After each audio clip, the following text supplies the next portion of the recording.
Okay.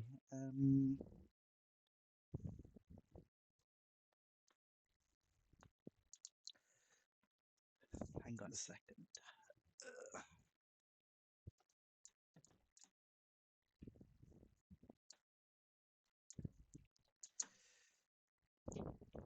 Okay.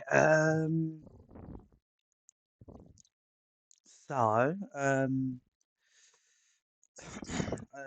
we're going to be doing some GC math revision today. In aid for paper 2 next week, because obviously it's half term. But still got idea to do some revision, obviously, before the exam next week. Um, and that's what the aim of the stream is, to go over some. So the aim of the stream is to go over questions, which are very likely to be on paper 2. Now, I've seen paper 1, I've seen the topics and noted them down. And based on that, and I've also looked at all the paper 2s and paper 3s, I've had a little scan through them to see the topics that and the sort of questions that commonly come up. And so what I've done here is, I guess in a way it's predicted, but it's a bunch of questions that I think will be on paper 2 based on what's seen on paper 1 and on the other papers in the past papers. And that's the idea. We pick some questions. It's going to be 80 marks worth. So it'd be almost basically like a paper, right? And really, yeah, the aim is to attempt these questions. And it will be basically like a paper, right? Almost like a predicted paper. Um, but I think we're at the point where we can't really fully predict topics. I don't think you ever can, if I'm honest, but this will be an okay prediction. I will say, I did do a prediction sort of thing for paper 1, and I think I did very well. Even not just the topics that I predicted come up, a good few of them, but also the exact style the questions came up as well. So I'm hoping I get lucky with paper 2 with my predictions again. But anyway, so I'm going to stop waffling now. But that's the aim. We're going to go over these questions uh, over today, hopefully. Hopefully, have time. And yeah, so the aim is to talk through it, go over it, and I guess work together in a way. And I guess the way people should maybe use this, I guess you can use it however you want to help you, right? But I think either attempt the question, and then pause it perhaps. Obviously, it's a live stream. Well, it is a live stream, but this will be on playback as well. But you can kind of pause it, and think about how you do it, or even work it out yourself. Or think about what I'm going to do next, right? So think about how you would approach it, and hopefully you get the same sort of thing as how I'm getting it, right?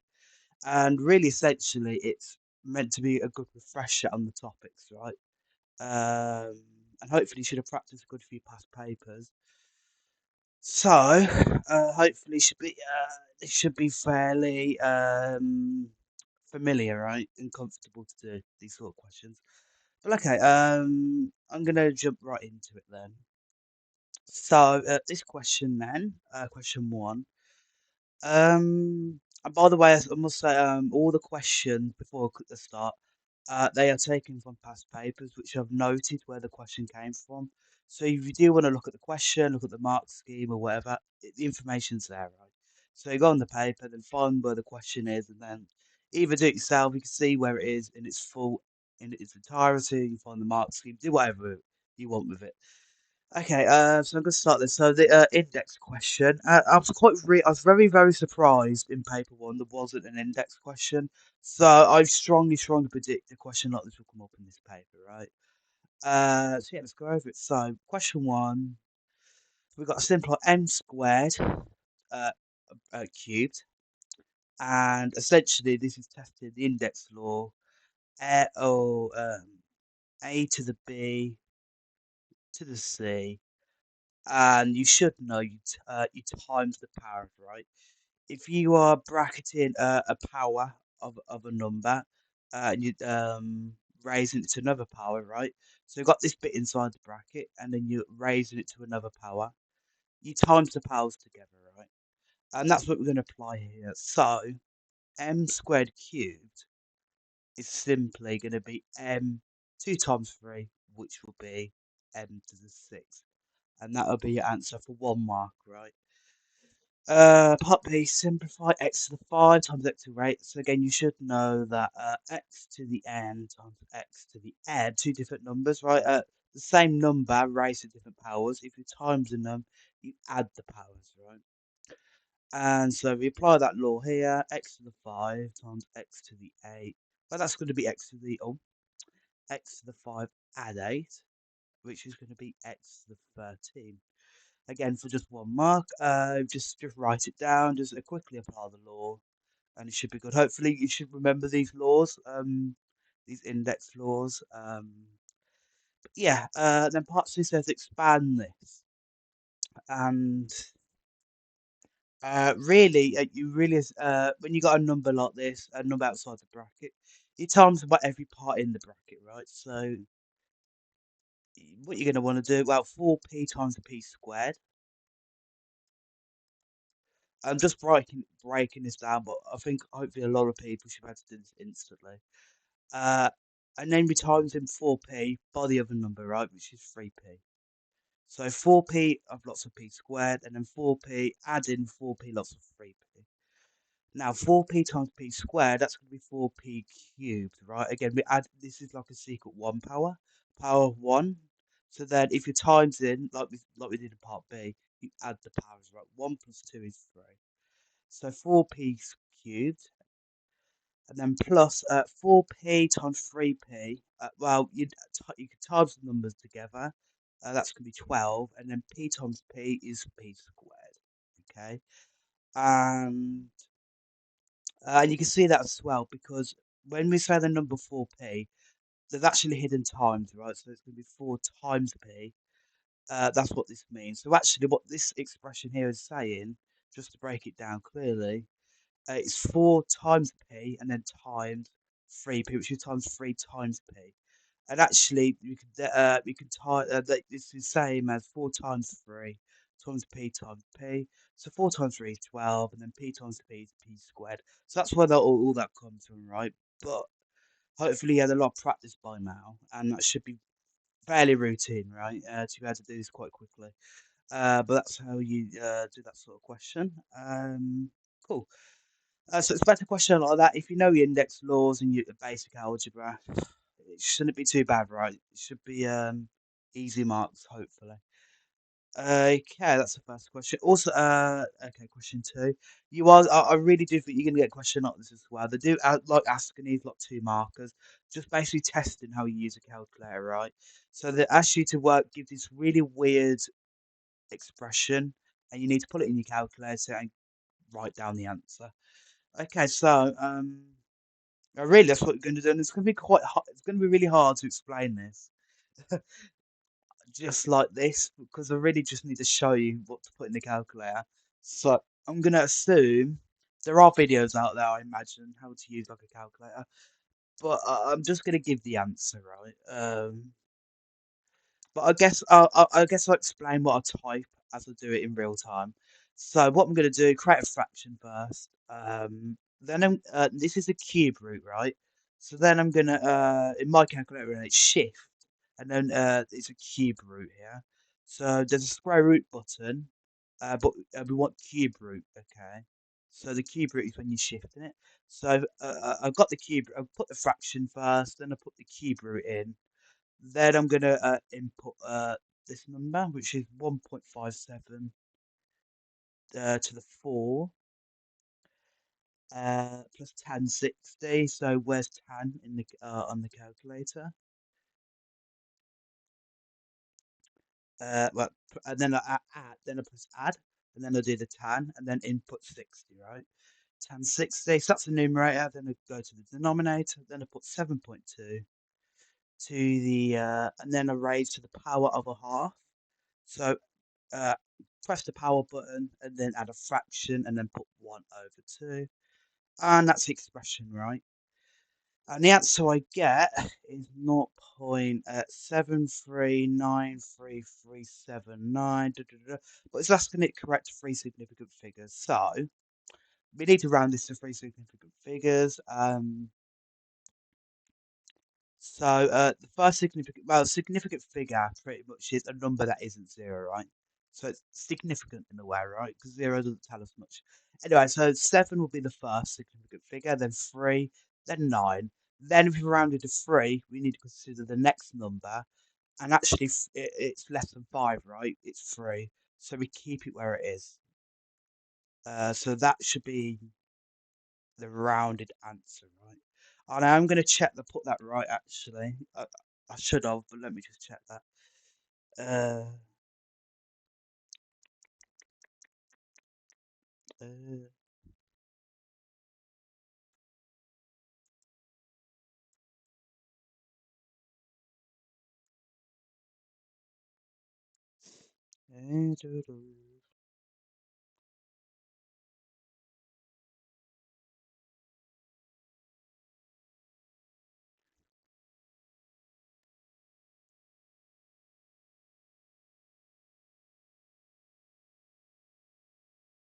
0.739. Cool. Okay, so that's that. Hopefully you can do that. Hopefully you use a calculator enough. But I did go step by step with the buttons you press.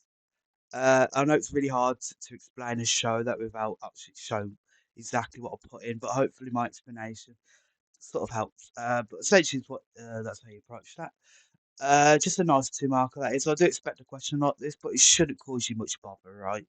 Hopefully you're quite aware of how to input these sort of functions in the calculator, right? So you know how to put your cube root in, you know how to do a powers, any power, so half. You know how to work your trig functions are, your tan, sine, and cos, and how to do a fraction, and hopefully it should be okay. Okay, also on the next question. And also, this is another one I'd like to throw in. Just an easy one marker, but they give you a graph, and what they want to do is use the graph to solve simultaneous equations, right? So let's look at this carefully. So 5x minus 9y is minus 46. Well, that's this equation, right? This line here. And then y minus 2x is here. So these are the exact two lines we have here. So graphically, um, the solution is when they're equal to each other, right? Now, when they're equal to each other, that's when they intersect or cross over, which is this point here, right? So really, to solve it, if you're given the graph, you just need to read off the graph, right? So, what's the x and the y coordinate at this point of intersection? So read it off like this. Actually, I get rid of the circle here to make it clear. Uh, so really, x is minus 2 and y would be 4, right?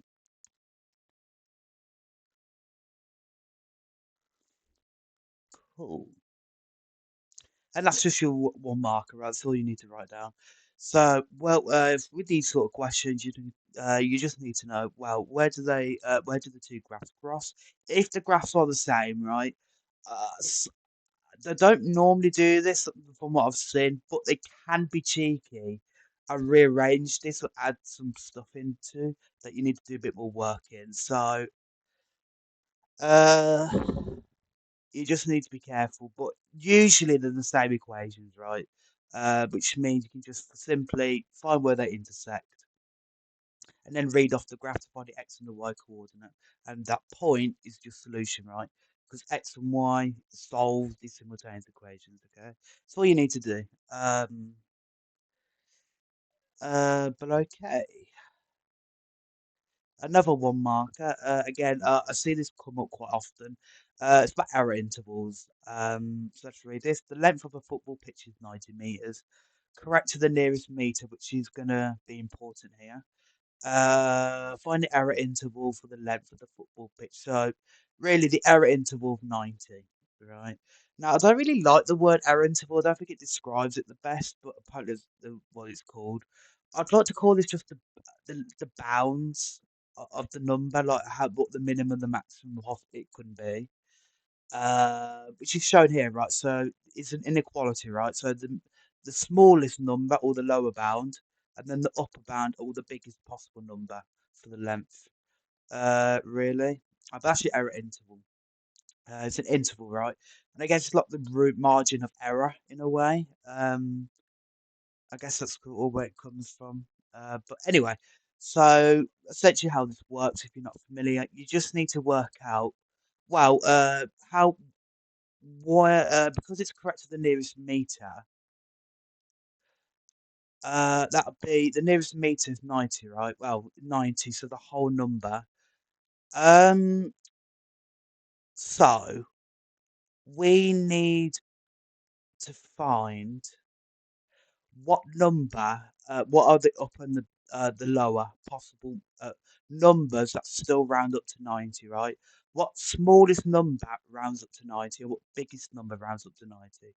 And this is crucial because obviously it's a whole number, so it's going to have to depend on zero point 0.5, right? So if we add 0.5, 90.5, and if you minus 0.5, 89.5. And that's because the nearest meter, right, it's a whole number, right? So we round it to the nearest one, right? Now, if it's the nearest meter, remember, it's kind of like you consider the next number after it. Well, the next number of our number is the decimal. So it's going to be like 1 point something. Now, obviously, if it's, you keep the number if it's at most zero point 0.5. Um, and if it's above zero point 0.5, obviously you'd round up, right? So if this was 90.6, it would have rounded up to 91. So that would no longer give us 90, so it's outside the range, right? And likewise, if we did anything less than 89.5, 89.49, it would go to 89, not 90. So that again, that would fall outside of 90, outside the range. Um, So yeah, essentially you need to find these upper and lower bounds where if you round to the nearest meter, which is the nearest whole number in this case, right? It goes up to 90. It rounds to 90. So that is essentially our error interval here. And yeah, cool. Most of the time they give you the inequalities, but they can be really mean and just and you need to be expected to know the inequalities, right? And more specifically, what you need to recognize is this is less than or equal to here for the lower bound, and it's strictly less than for the upper bound. Well, the reason that is because 90.5 actually rounds up to 91. But actually, it's really hard to find a definite number that is the actual last number that rounds down to 90. Because really, if you consider 90.4999999, right? That is less than 5, this decimal part, the first number, right? So that will round down to 90, but this 9 can go on forever and ever. We can't write down a physical number that is the absolute highest upper limit, right? That rounds down to 90. Because there are infinite many numbers, but we can add on so many nines, and it's still round down to 90, and it'll still be bigger. Like, there's no like big number we can physically write down. But 90.5 is it caps it, right? But it can't be equal to 90.5, obviously, because it rounds up to 91. However, anything less than this, even if you subtracted 0.00001 away from it, it would then be in the four point something. So therefore it would then round down. Any number less than this, right, this is what the strict inequality is saying. Any number strictly less than 90.5 will round down. But 90.5 itself does not round, but it's an upper bound. The upper bound doesn't necessarily, it just gives a bound, right? It gives a limit for how high a number can be that rounds down to 90. The lower bound, however, actually can be 89.5. It is a number because that actually does round up to 90 because it's 5 or higher.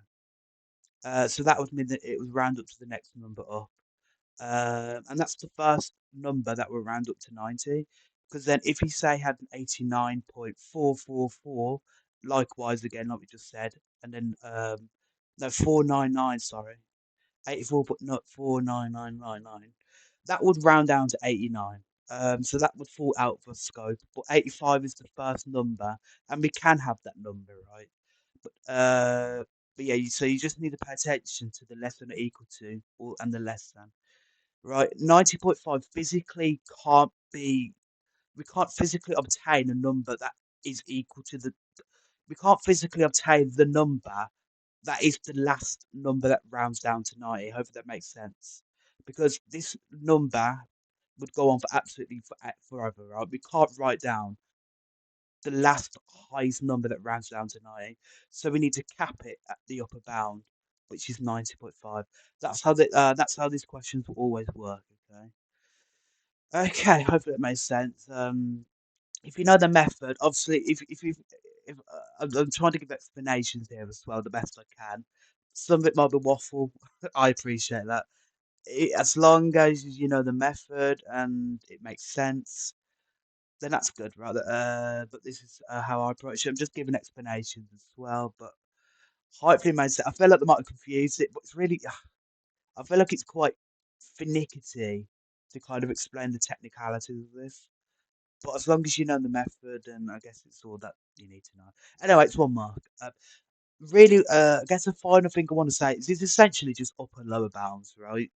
So an error interval to say give the lower and the upper bound of a number. That's why I don't like it being called error interval because it sounds completely different to something else. It's really just lower. It's just asking to find the lower and upper bound of the number. That's all it's saying.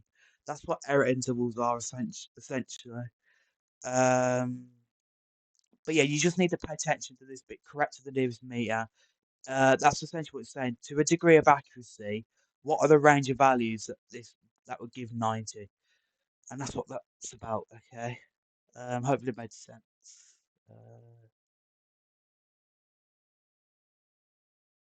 Okay, I'm going to move on then.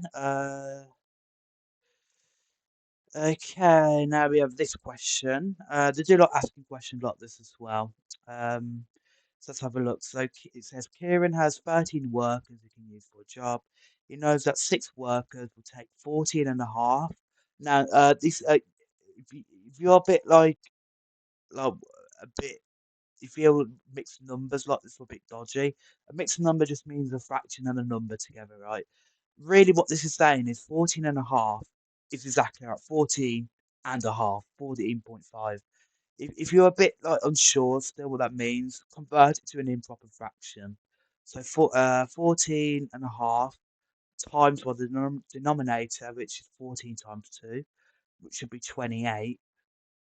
And then add the numerator. So 28 add 1 is 29 over 2. If you put that in your calculator, that'd be 14.5. So that's just what that number means. Okay. Okay, I'm going to go back to the question. So we have 13 workers, but he knows that 6 workers takes 14.5 days to complete the job. Show that Kieran has enough workers to finish the job in less than 7 days. Okay, so the key thing with this is to recognize that the workload is going to be exactly the same for any amount of workers we have. So we know 6 workers, that's 6 workloads. If it helps the guest to draw 6 boxes, which represents the work that each worker does, right? Um, Now each worker that's okay. So 6 workers. So each worker does 1 box of work. Oh, that's 5, isn't it? I can't count. 1, 2, 3, 4, 5, 6. Cool. So every worker does 1 box of work, right? And that takes 14 and a half. But the thing with this question is to work out how much work it will take for one worker. Because if we know how much it takes for one worker, then we can easily scale it to 13. But one worker, again, they have to do the same amount of work, no matter how many workers there are. All the work has to be done. So if 6 workers take this, then one worker will have to have 6 times the amount of workload. They'll have to do all 6 of these by themselves. So it's going to take six lots of the amount of days. So one worker one worker means 14.5 times 6, which is 87 days, right? And that makes sense, right? The less workers you have, the longer it'll take. So one worker, so 6 workers is 14.5. So each workload is 14.5 days, right? If you add that by 6, or times it by 6, if they had to do every single piece of work, then it's going to take 6 times as long, right? Hopefully that made sense. That's the bulk of the question, right? Because now we know one worker takes this, then 13 workers, we can split this work between 13. So 87 divided by 13 uh, gives us the number 6.692. That being days, right? So now each work instead only requires 6.69 days.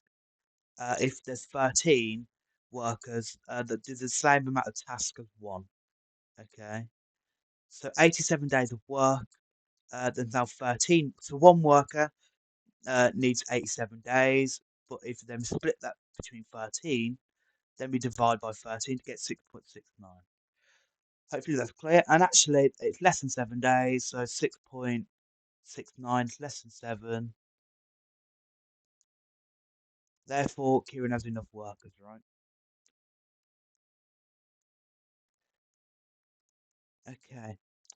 I just need to say though, I'm gonna move this, delete this bit. I think a few people might be tempted, however, to say that, well, 6 workers equals 14.5, and then one worker, you'd probably divide by 6, wouldn't you, to scale it down. Uh, and then 14.5 would be 2.4. That really doesn't make sense in this question because it's saying the less workers you have, the quicker it takes. So you kind of have to do the opposite in this case. It's not a ratio question, okay? But you just scale it like not in that way anyway. It works the opposite way. It's not really a ratio question. Because and you got to use the context of the question, right? If you're basically saying, well, less workers means it's quicker, that doesn't really make sense. So you need to adjust your approach here. Hopefully that made sense. Uh, so you're saying each worker here takes 14 and a half and a 6. Well, one worker you'd have to times by 6. And then to get to 13 workers, they can share the workload between 13 of them to get this number here. Hopefully that made sense. But I'm going to move on again. Actually, I'm going to zoom in here, actually. My apologies. Okay, we're on this question now. It's a Venn diagram question. Um, so it's saying a shop manager wants to advertise special offers on social media platforms. The manager asks 100 customers which are type A, B, or C they use, and of these customers. And I'm going to read all that out, but it gives you all the descriptions, right? Okay, so Venn diagrams. So with Venn diagrams, it's best to label what you know straight away. So what do I mean by that? Well, you can't immediately work out the number in B because you need to work out the amount of people who use type B, they might use type B and C. They might use type all 3 types, which is where they all overlap, they might use type A and B. So you need to consider all the intersections first before you do the bits on their own. So really, you kind of need to work your way in the middle and then work your way out in a way, and work with what you know. So let's look at the information one by one. So it's telling us 4 use all 3 types. That's telling you when they all overlap here, it has to be 4. Um, because 4 all use all 3 of them. It says 16 do not use any A, B, or C. Now, if it's neither, then it has to fall outside, right? So this box here represents the outcome, all outcomes, right? So the outcome either can be A, B, or C, or a combination, obviously, or none at all, right?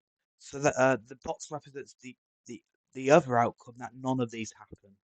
Okay, but everything has to happen in the box. So 16 do not use either, so it has to be on the outside space. Hopefully that made sense. But let's carry on. So 16 has to be outside because 16 doesn't fall into either circle. Now it says 8 use type B and type B, but not type C. Okay. So 8 use type A and type B, but not type C. So it's going to be this part, isn't it? It's going to be 8 here. Uh,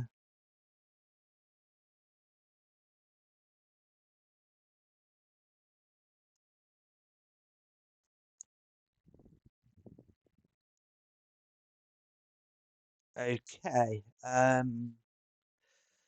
Then it says 14 use type B and type C. Uh,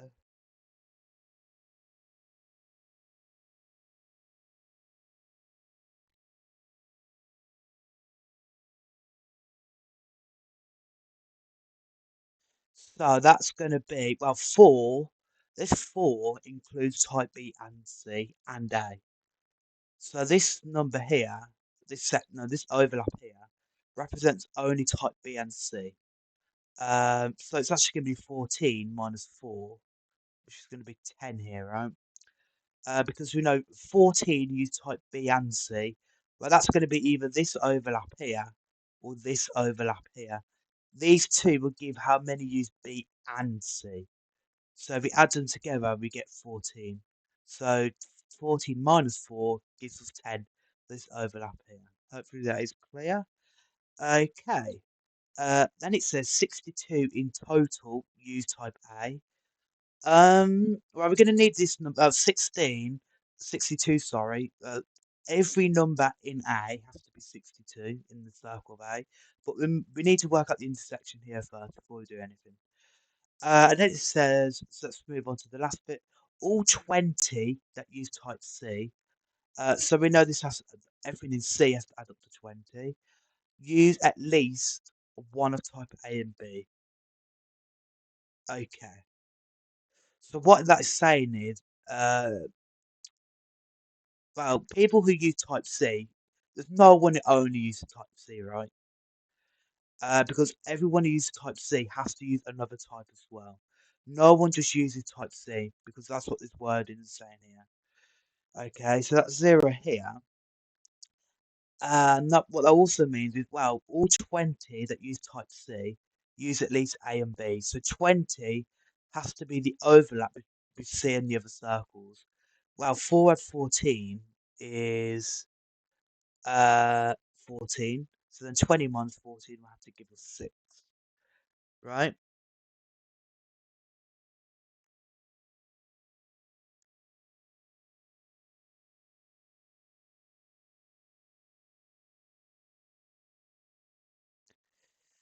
Okay. Um, and actually, now we've got this information to use here for type A. 62 use type A, so every number in A now has to add up to 62. So that's this. If we call this little bit X, I guess the number that's just A. Well, we can work this out alternatively, saying 62 minus 8 minus 4 minus 6. That has to be the number that's only A, right? In just A. So if you let's work that out. That's 44. So that'll be the number that's just A. Okay. Okay. Now the last bit of information you need to work out is just B. Do we know anything about just B? Uh,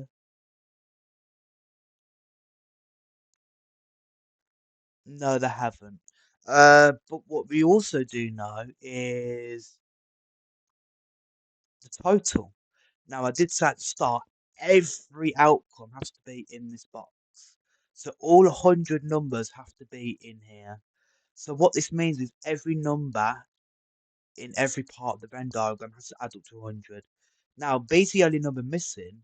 So really, if we write, we can say 100 minus 16 minus 44 minus 8 minus 4 minus 6 minus 10 minus 0, but obviously that's just 0. That you put that into calculator, so that will give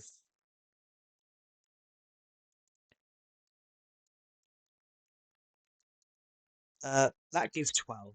Okay, and that would be the number that's the only number left that we need to fill in, which is just those that only use B. And that's it. So when we're filling in a Venn diagram, you have to fill in every part, so every intersection, and then every circle on their own, and then the number outside. Then the number outside, remember, is the numbers that don't use neither of them, right?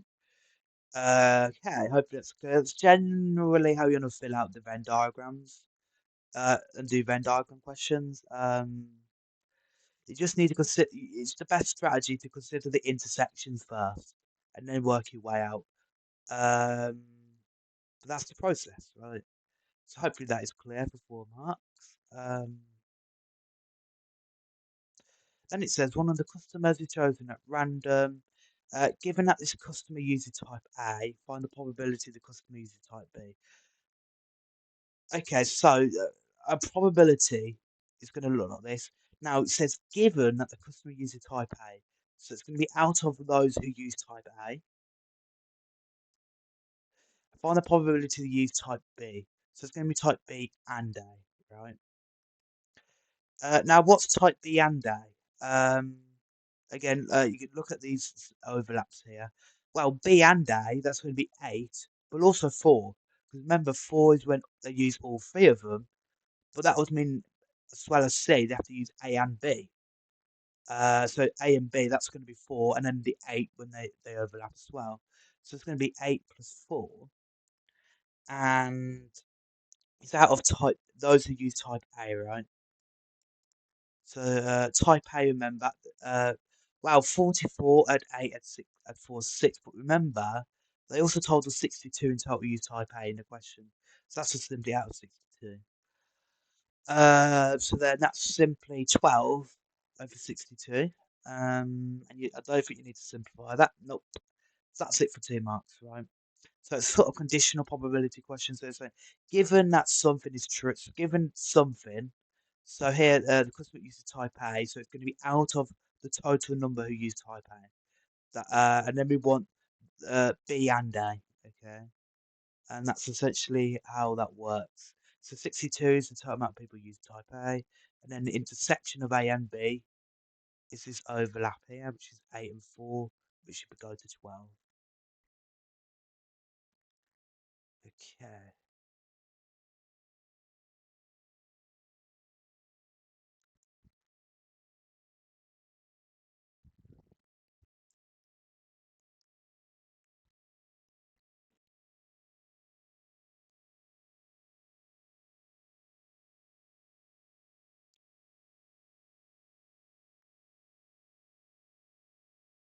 Um, okay, let's have a look at this question then. So, this is a sort of a not a I don't know. There's a really specific topic name for this. Essentially, it's just density, mass or volume, right? Anything when you see density, mass or volume, usually you need to remember. Well, you can even remember the formula or this triangle here. So remember, it's mass, density, and volume, right? You need to remember you're going to be looking for mass and volume. So if they're talking about density, okay. So this number should be this formula, this triangle should be in the back of your mind. Okay. So what's it saying then? Liquid A has a density of this, and actually the units guide you as well. Let the units help a lot. Now this is saying grams over centimeters cubed. Well, grams is a mass, and it's saying it's divided by, the slash means divided by, cm cubed. Well, that's a volume, isn't it? So really, this is saying density is a mass over volume. Right, isn't that what density is? Cover out density, it's mass over volume. So let the units help you here, you know. Um, but yeah, anyway, so that's what that's like. So liquid A has a density of this, liquid B has a density of something. 1.2, and then it's saying 8 centimeters cubed of liquid A is mixed with 40 centimeters cubed of B to give 120 of liquid C from the density of liquid C. Okay. Now, the key thing with this is you cannot just add the densities together, but what you can do is add the masses and the volumes together. Because it makes sense, right? If you add two things together, their weight, I guess, or the mass, they're going to combine, right? And the space that they occupy is going to add up as well, right? So I guess think about adding, I don't know, 2 cups of water, right? To illustrate. Initially, I don't know, you have some volume of water one, then you add another cup, um, that goes to here. Well, then after you add 2 cups of water, so this is, I don't know, water one. Then we add water two, which is here. Then obviously the volume, the space it occupies is going to add, and the mass or the weight of it will also add up as well. But the density does not add like that. Okay, so that's the key thing with this sort of question. But that's going to be our guide. So the best strategy for this, obviously, if you have density, is a very good idea to work out mass or volume. That would score you a lot of the marks. And actually, we need to split up A and B, right? Because of that, because the densities don't add, we need to consider the liquids separately before we add them together. So liquid A, so we know that the density is 1.8. Let's see what we know. And we're given stuff at the volume, right? So the volume is 80. I'm not going to put unit down, but therefore the mass, well, that's going to be, if you use a triangle, density times volume. So it's going to be 1.8 times 80. Put that in the calculator, you'd get 144 grams, right? It's in grams, the mass. Now liquid B, do the same sort of thing. The density again is 1.2. The volume is 40. And so therefore the mass, again, it's going to be 1.2 times 40. You times them together, remember? Cover the mass up, and then you're left with D times V, density times volume. So 1.2 times 40 is 48 grams. Therefore, liquid C, uh, because that's the density of C, we need mass and volume, but we know the mass now. The mass is just the total mass of adding them two together.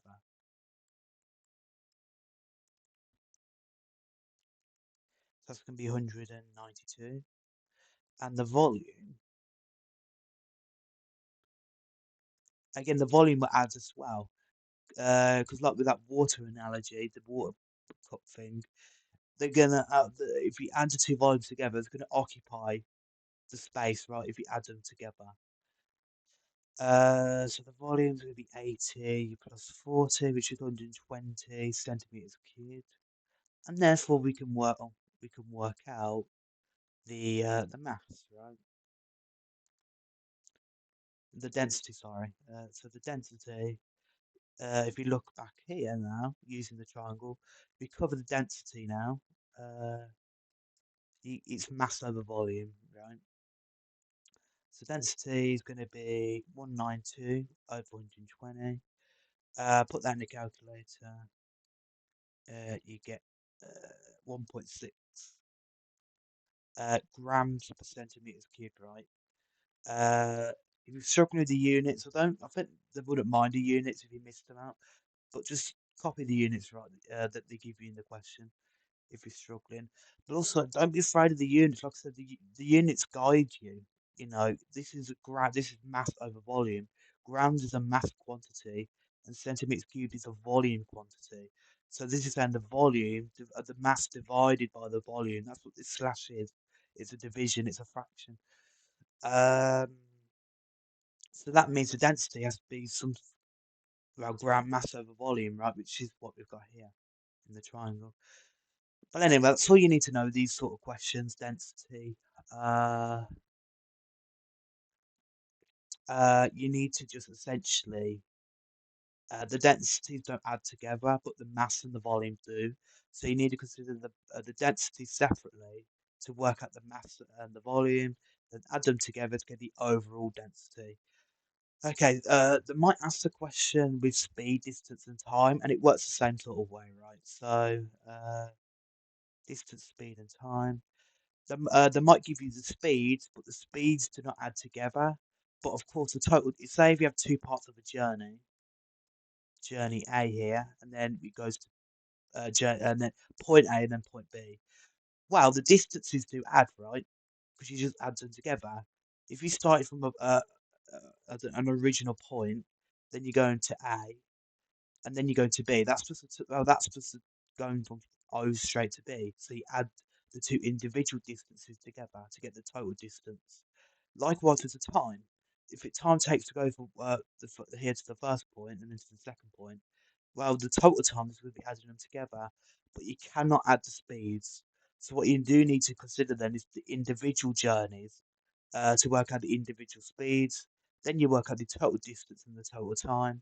Then you can work out the total speed by doing the total distance over the total speed. I might find a question like that in the next revision session to go over, but it's the exact same sort of premise, right? You have to consider things separately and then you add them together to get the overall or the total density or the total amount. Okay. Okay. Run this one. Um,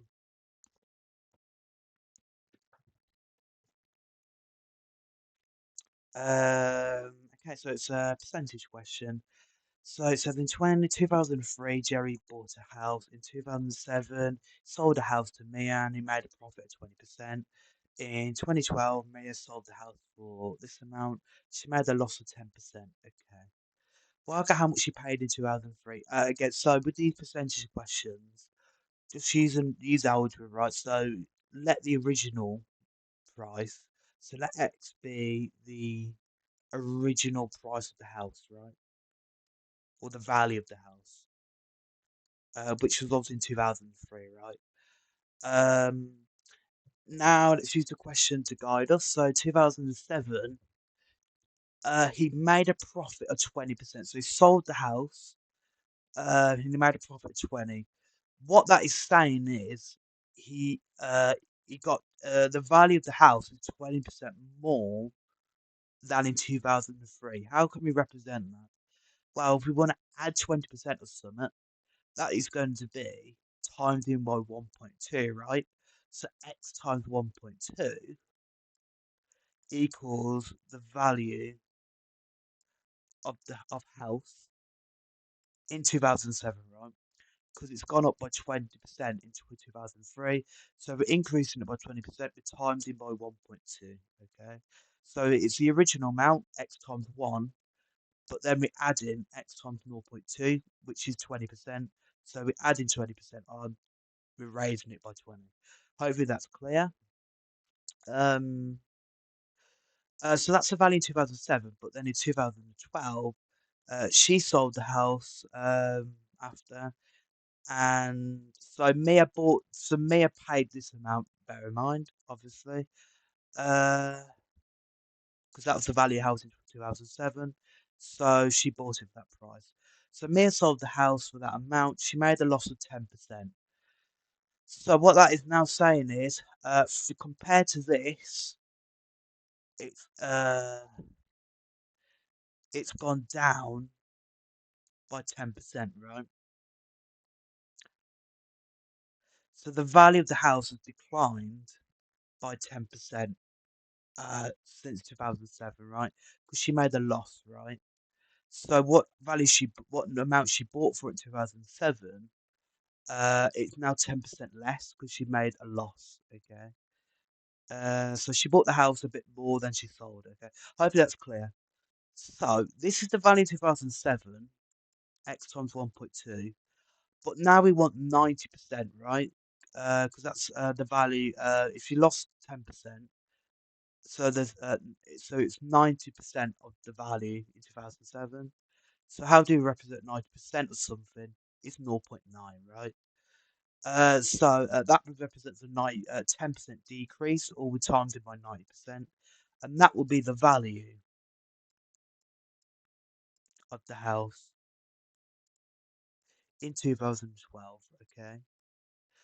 Now, really, is this just not? Oh, but we know the value of the house in 2012, don't we? We know that's 162 because she sold the house for that amount. That was the amount of the house in 2012, the value. But we know that's 662,000. So therefore, x times 1.2 times 0.9 is 162,000. Now, if this was not an equation to solve for x, and um, therefore we can simplify this bit. We've got 1.2 times 0.9 is 1.08. Okay. Cool. So that means 1.08 x is 162, and that's not a decimal point; it's a comma. 162,000. Oh God. Uh,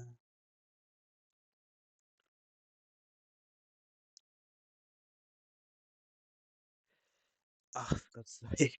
Uh, and so therefore 1.8 times x is this. Get x on its own, solve for x. We divide by 1.8, right? We divide by 1.08 on both sides. So the x is 162 of that, divide by 1.08. And put that into the calculator.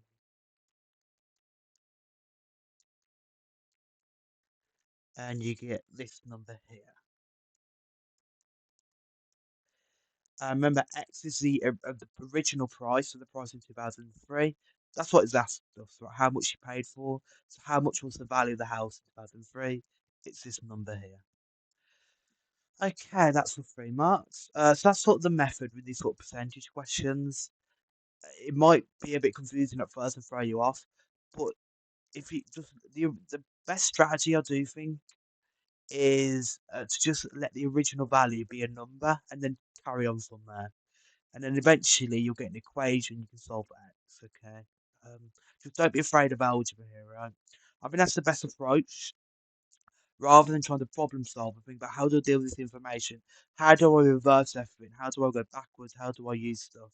I think go in the with a normal percentage question, just go step by step, but then just let the original number be x, and then eventually you'll get an equation like we just did, the equation here, and then you can solve for the original value, and that should be the question done. But hopefully, that's good. Hopefully, you recognise what to do there. But I do reckon a percentage question will come. They love percentages, fractions, and ratios in GCSE. So make sure you're comfortable with stuff like that. Okay. Okay, now we've got a mean question. So a total of 45 boys and girls in the choir. The mean age of 18 boys is 16.2. The mean of 27 girls is 16.7. To find the mean age of all of them, right? All 45. So really we're splitting these to boys and girls, right? That's what's happening here. And I guess the best approach with these mean questions, because they do love asking mean stuff like this. I mean, well, it is a mean question, as in it's not the best. But with these mean average questions, split them up, right?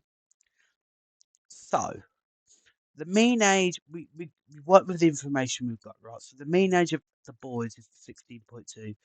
What is the mean in general, right? So, the mean is the sum of the values over the total number, right? Or the total, or n, I guess you want to call it, right? So, how many they are, how many objects, how many people, how many things do we have? So, I guess I could say total number of people, right? In essence. So the sum here is the sum of their ages over how many there are. So that's the general mean. Now we're going to split this up into the boys and girls, right? Because that's what we're told about. So the boys mean. Now I'm going to call this the sum of the ages. We do not know the sum of the ages. So I'm going to say B, capital B, for the sum of the boys' ages. And we know there are 18, right, in total. But we're given the mean. The mean age is 16.2. So actually, B over 18 is 16.2, which means B, the sum of the boys' ages, to get rid of the fraction, we just times by 18, right?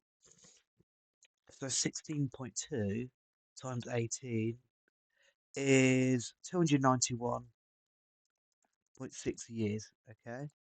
That is the sum of all the boys' ages. And so then before we can do the other stuff, the girls, right? So the girls mean, again, it's going to be G, for the sum of the girls. I'm just going to call that G. Hopefully that made sense. The variables I'm using here, the letters. Um, you could say a sum of the boy ages if you wanted to, but it's a bit wordy for my liking. So then the girls mean is G over 27, because there's 27 girls. We also know that that average is 16.7 here, right? So therefore, G, the sum of the girls' ages, times by 27, 16.7 times 27 gets us 450.9 years. Okay, but it's asking us the mean age of everyone, the boys and the girls. So total mean, well, that's going to be the sum of the boys and the girls, right? So that's going to be B plus G. And we know there's 45 in total, right? But we know what B and G are because we just worked it out. So the sum of the boys' ages and the sum of the girls' ages will give the sum of all the people's ages, right? So the sum of the boys is 291.6, and the sum of the girls' ages is 450.9, and that's all over 45. And then just put that into the calculator,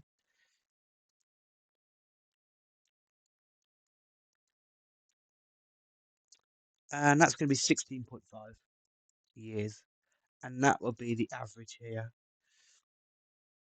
Okay, so that's how you deal with those mean questions. I do love asking you like to split up the means, and that's what you do. Just work with the mean, the individual information, the individual mean averages, and then you should be able to combine them to get the total amount. Okay, so that's the general strategy with these type of questions. Okay, now if we split it up to boys and girls individually, and then we added them together to get the total in the end. So that is the sort of strategy there. Hopefully, that made sense.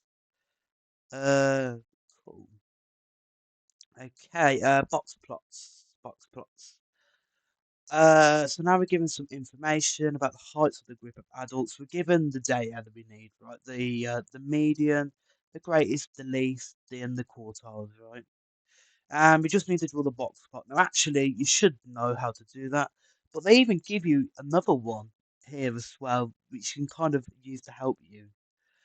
Um, if you're a bit stuck. But don't expect that though. You should be able to do it by yourself, given the data.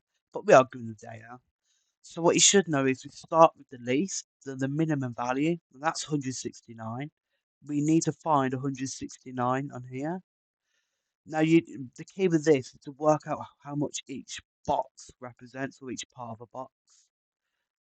Well, between 160 and 165, there were 10.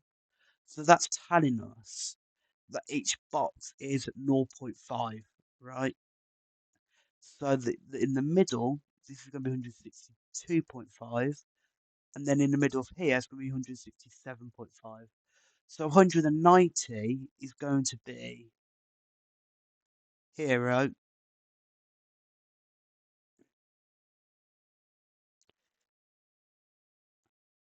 Yeah, because that'd be 170 here, 169.5. Then 169 would be this here. So two row boxes away from 170. I write that here, I guess. So one box is 0.5. Okay. So that's the leaf. Now we're going on. Now we need to connect this then to the lower quartile, which is 174. Again, that is going to be here, right? It's going to be this part here. Obviously, draw with a straight line. So it's going to be two boxes away from 175, 174.5, and then 174. And then we connect them like this with a better line than that, though. There we are.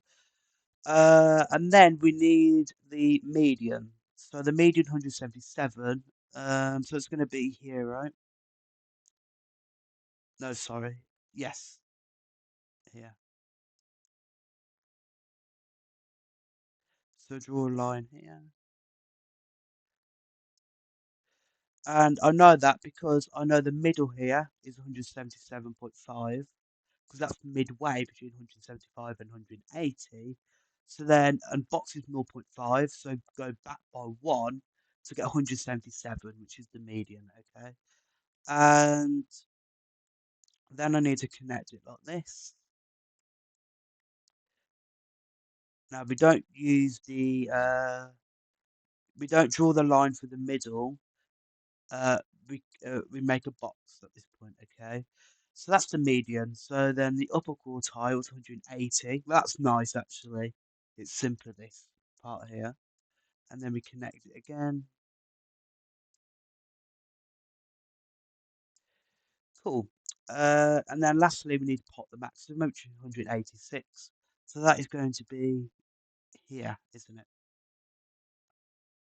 Because again, 185, and then we need two boxes to get another one to get to 186. Okay.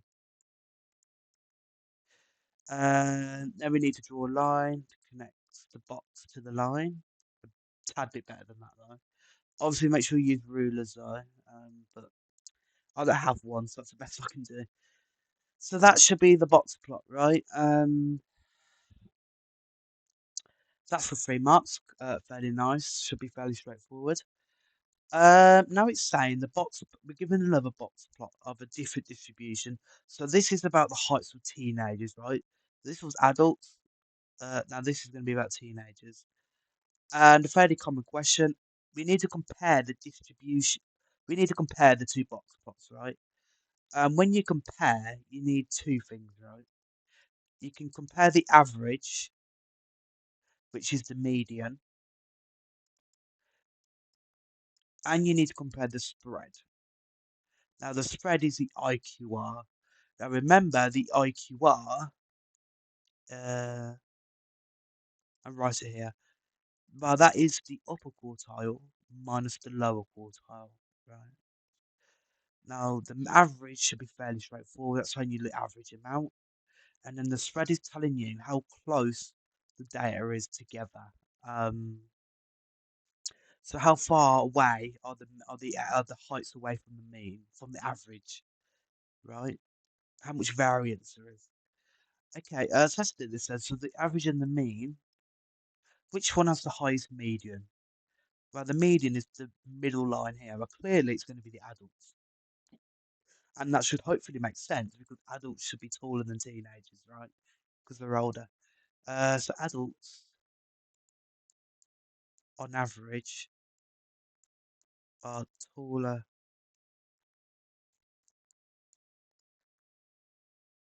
Ah. Oh no, never mind, never mind. Sorry. I thought something else. Never mind. Heights are taller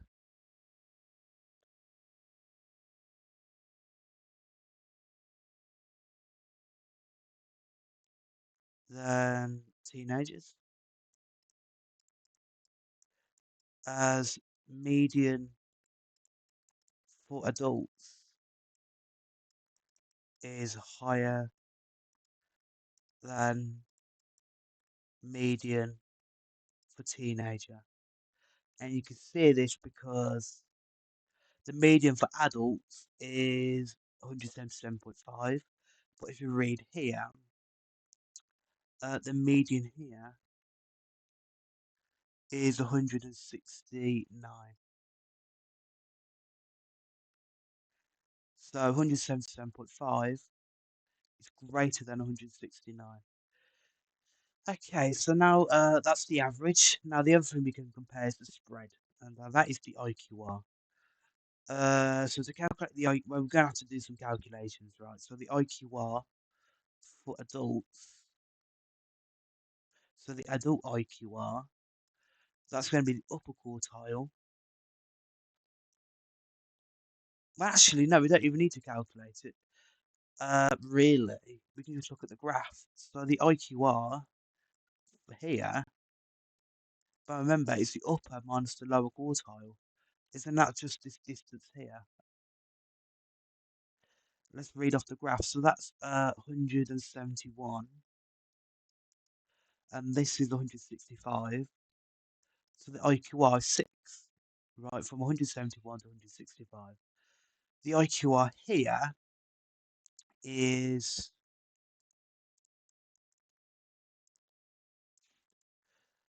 uh well 180, and then it's 174. So the IQR is again going to be 6. Um,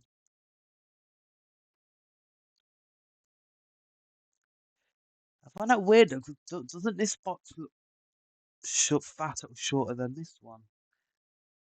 Well, they're the same. IQR. Let me have it. Well, this is definitely 6 with upper quartile. This minus this is 6. So that has to be right. Let me check this again. So that it's 171 and that's 165. Yeah, the IQR 6, right? I don't know. I'm gonna guess it has the same. So the spread is both have the same spread or variance of the heights, right? As both IQRs, which is all interquartile ranges, are the same, and that is 6, right? Because we worked out the IQR, both of them is 6, so have the same spread, but on average, adults are taller, right? Or the median. Okay, so that's for 2 marks. It can be quite a lot for 2 marks, but there's probably a mark about the talk about the average being higher, and a mark for talking about the spread being the same. Okay. So when you're talking about box plots and the distribution and stuff like that, you need to talk about the average and their spread. The average is the median, because the median is a form of an average, right? And the IQR is the spread. Okay. Okay. Now on this question. Again, expect a line question like this to come up, right? If you practice your lines, it shouldn't be too bad. But expect something like this to come up. So I'll go over it now, so hopefully as a refresher. But let's have a look at it.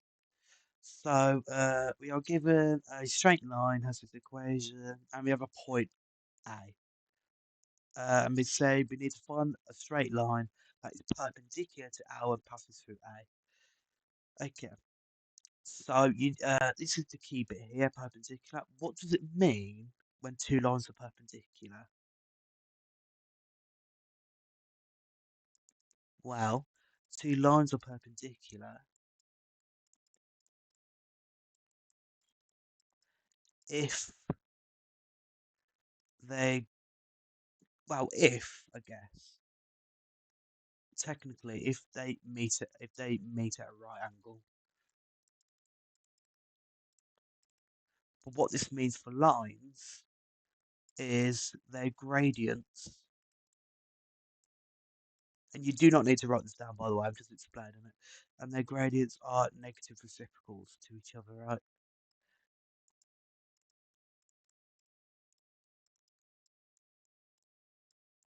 So remember, geometrically, two lines like this, they are perpendicular because they meet at a right angle, okay? And that means their gradients have to be negative reciprocals. So let's have a look at what this means, right? So L has the equation of this, right? Of 3y equals 4x plus 7. Now, you need to remember y, we need it in this form, right? Y equals mx plus c. Why? Because this allows us to see the gradient, because m is the gradient, right? So if we know the gradient of L, then we can find the gradient of a perpendicular line by taking the negative reciprocal. And hopefully, you'll see what that means in a minute, but hopefully you should be able to work that out. So we have 3y for x plus 7. We're not far away from y, but it has to just be y, not 3y. So that means we have to divide by 3. So 4 over 3x plus 7 over 3. So the gradient is 4 over 3. So then the gradient of a perpendicular line,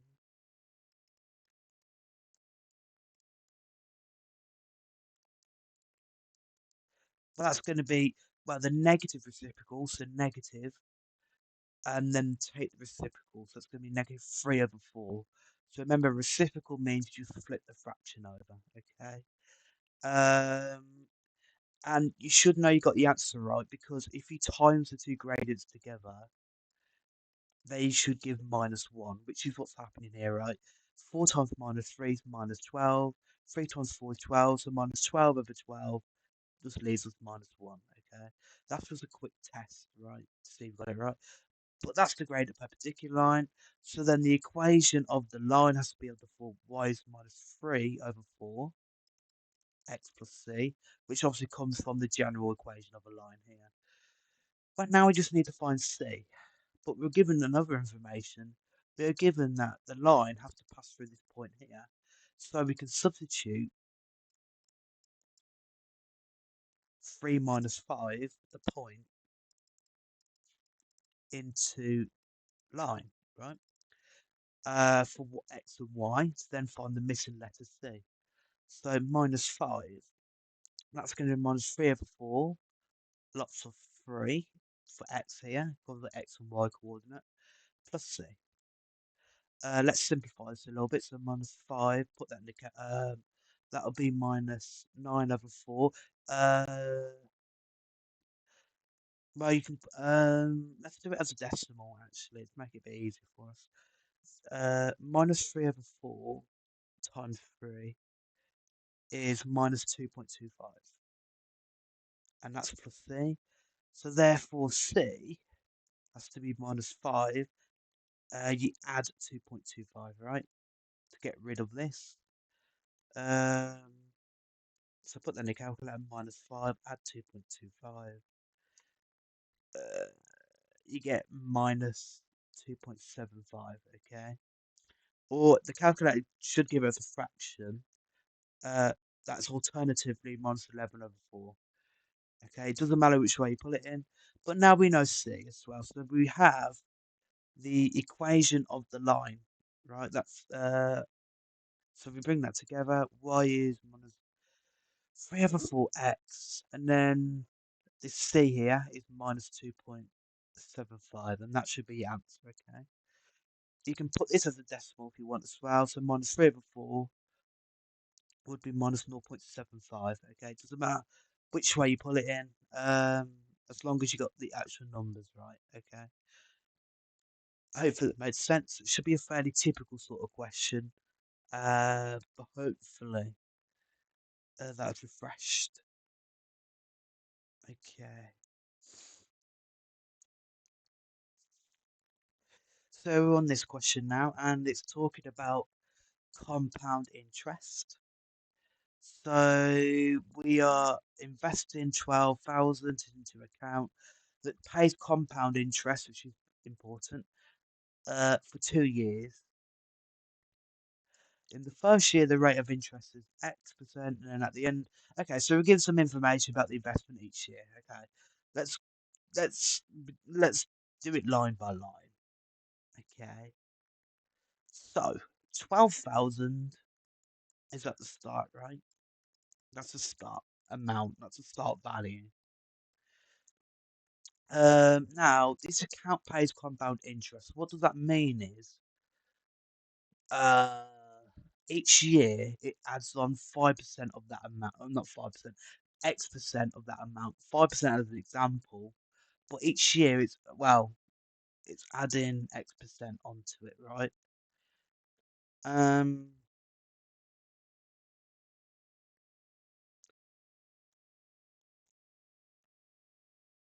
okay. So that's the start value, right? But we're told at the end of the first year it goes by this percentage here, X.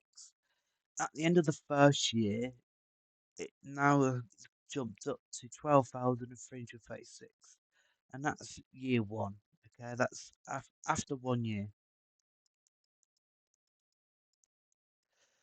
Okay, but we know that to get from here, we need to times by a number y, right? Any number, right? Y, which represents increasing by x, right? The rate of interest is X%. That's telling you this is going up by X%. Okay. Now to do this, we have to times this starting number by another number, decimal, to get to 12 to this number, right? 12,336. Therefore, to find this multiplier, y, we're gonna think about what this is saying. 12,000 times y, our multiplier, our interest rate is 12,336, right? After the first year. Therefore, y is 12,336 divided by 12,000. And then you can put that into your calculator.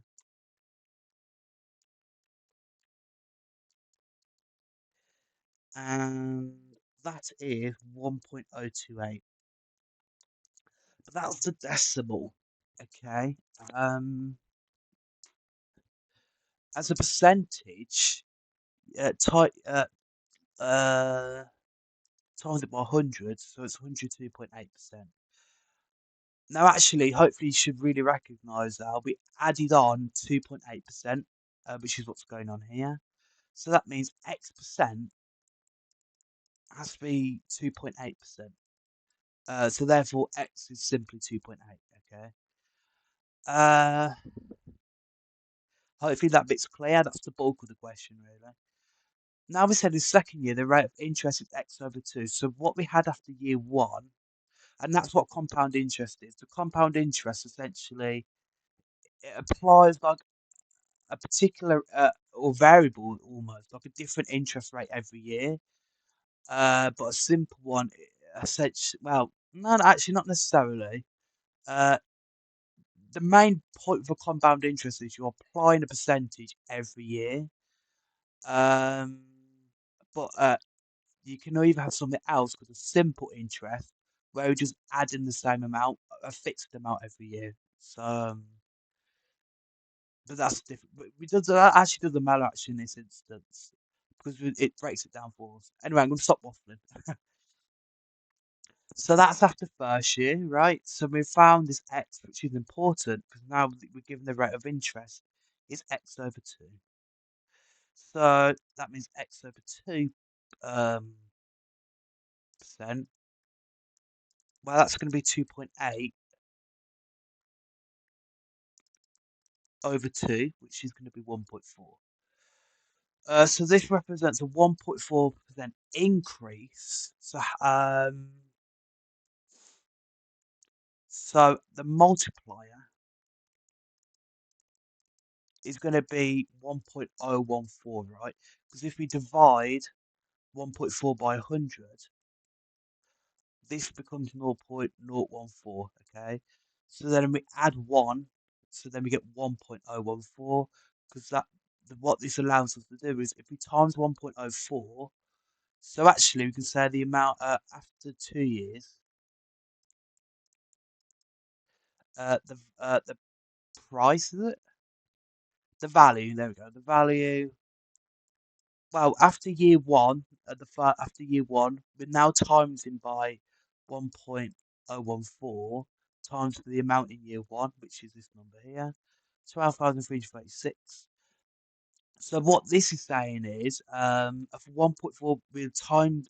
If we times by this is increasing our value by 1.4%. So that's the idea.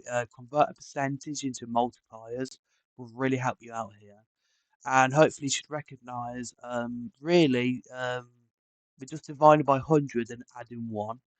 Um, because obviously that 1 is 100% as a decimal. Hopefully you recognize that.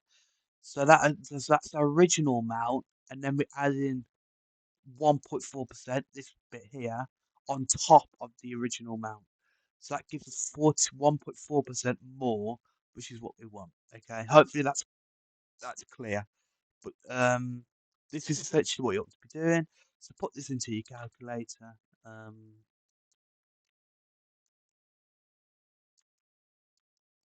And you get this number here. 508.704. So then, obviously, you can have 3 decimal points in a because this is a pound,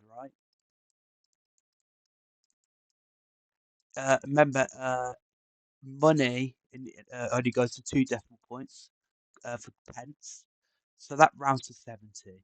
Okay, so that is your answer here. 12,508.70. So after 2 years, that is her investment. Okay. Hopefully that is clear. Again, it's sort of just using algebra, right? So consider the multipliers again.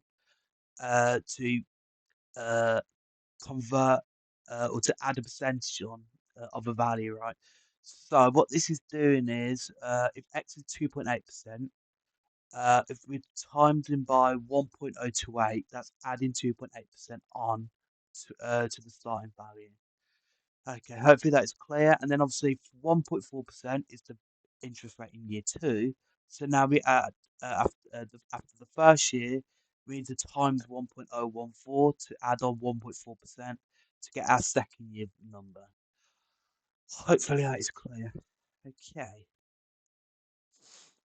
Okay. Now we got a pressure question.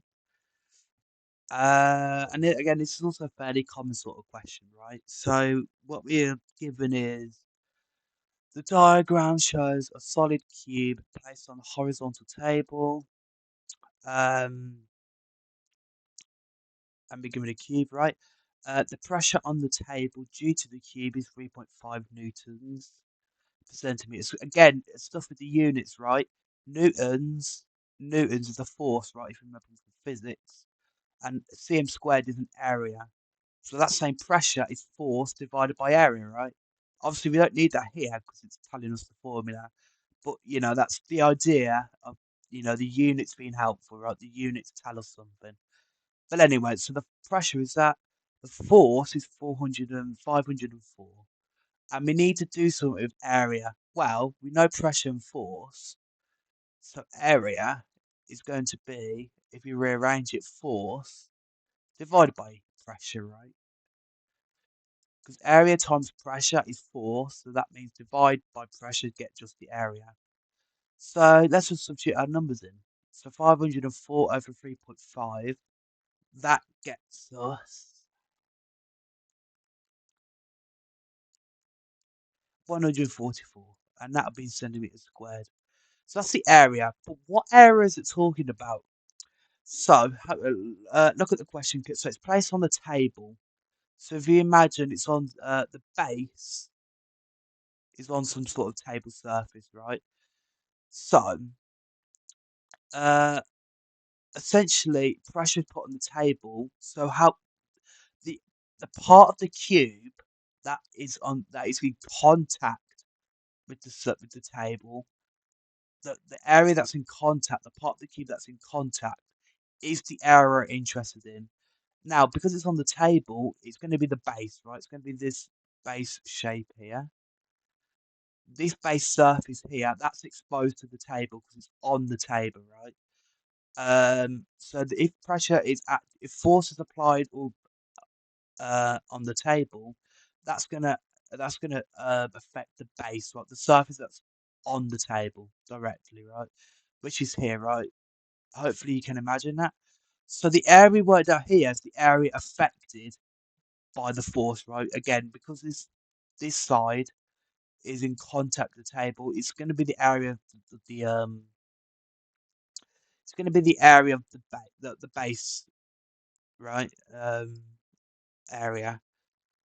So that's the area of that, but it's asking us the surface area of the whole thing. But actually, if you know area is 144, area is what? Well, the area is going to be, because it's a cube, remember every side is the same. So if we call the side x, x, x, x, every side is the same. So that means area is going to be x times x, which is going to be x squared, right? Of this base here. But we know what the area is. So 144 is x squared.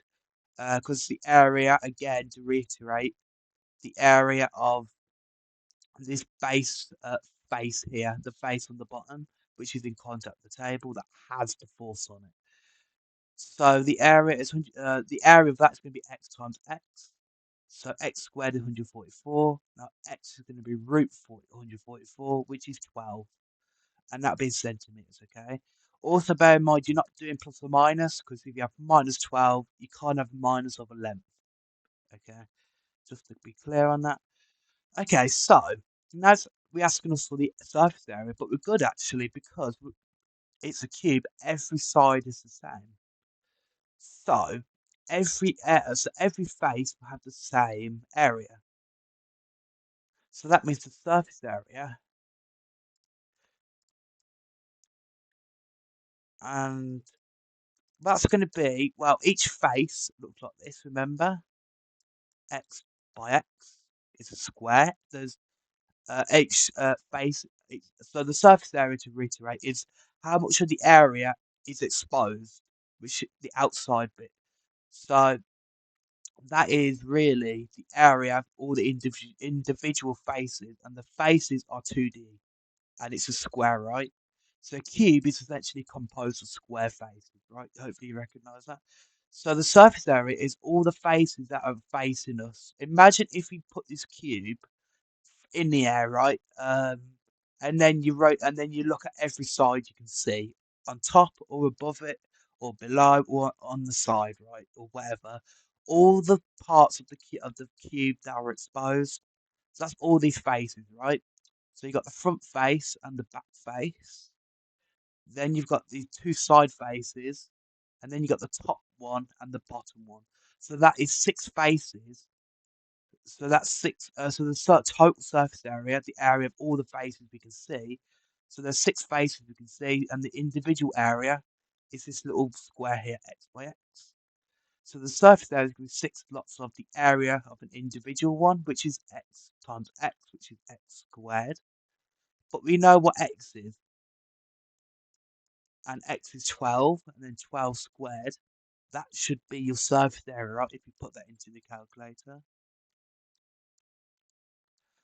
And that will be 864 centimeters squared. And that's the surface area, right? So again, I guess to reiterate, surface area is just all the faces we can see in the area of all those faces, right? If you imagine, if we look at every angle, so at the top and the bottom, the sides, and so forth, all the areas we can see, so it's the area of all the faces, right? And the faces are 2D, which are squares here. So we add all the square faces together, which is what we've done. Hopefully that makes sense. Okay. Okay. Okay. Now we're on this part again. For some they do love asking this. I don't know why. I don't know why it's on the spec, but it is helpful, especially when you go into A level with more algebra. It asks you to do stuff with triple brackets, but we'll get onto that in a minute. But the first part is asking us to factorise fully 4p squared minus 36. Now you should recognise this is the difference of two squares. So a difference of two squares, remember, is in this form. A squared minus b squared is a minus b, a plus b. Oh, b. There we are. But well, it is in this form because really 4p squared is 2p all squared. And 36 is 6 squared. So these two are squares, right? So we can really just substitute this in. So A is 4p, A is 2p, and B is 6. So 2p minus 6, 2p plus 6.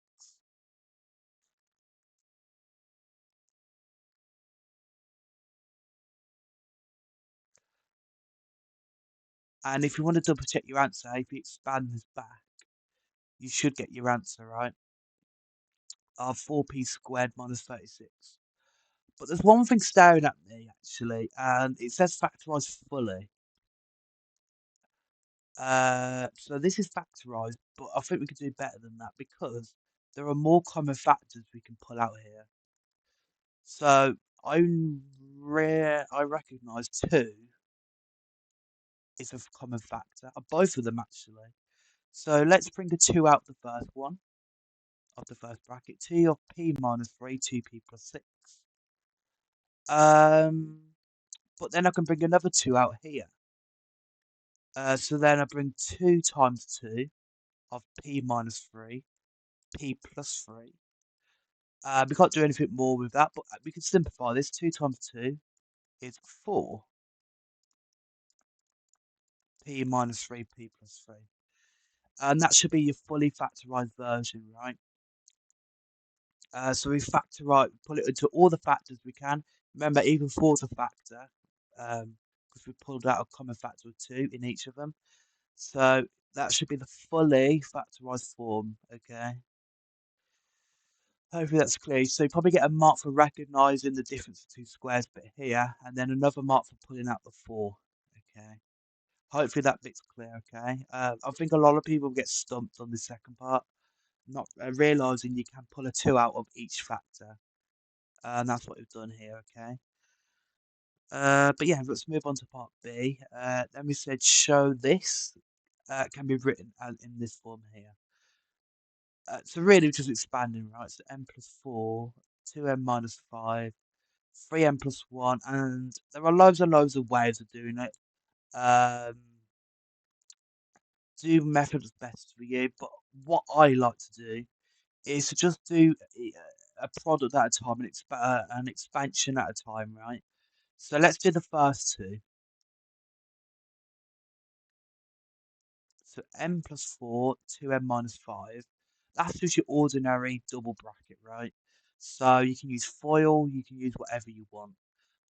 So the first bit is obviously going to be m times 2m squared. Then you're going to have m times minus 5. That's going to be minus 5m.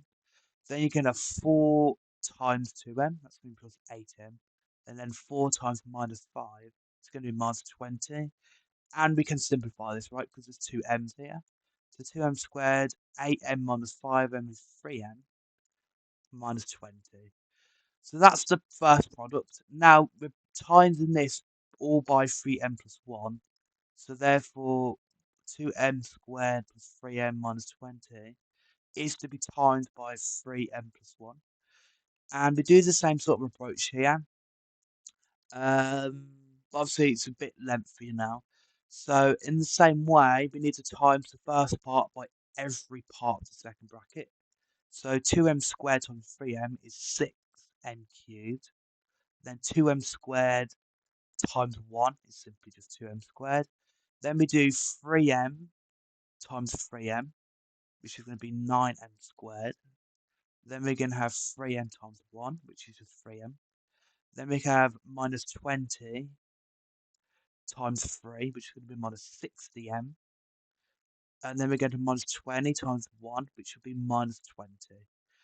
Okay, now we need it in this form, so we need to simplify. To collect all the like terms together. So there's only one cubic term, m cubed, so that's 6m cubed. There's two m squared terms, so we can add them together to get 11. 2m squared and 9m squared is 11, m squared. We have two m terms on their own.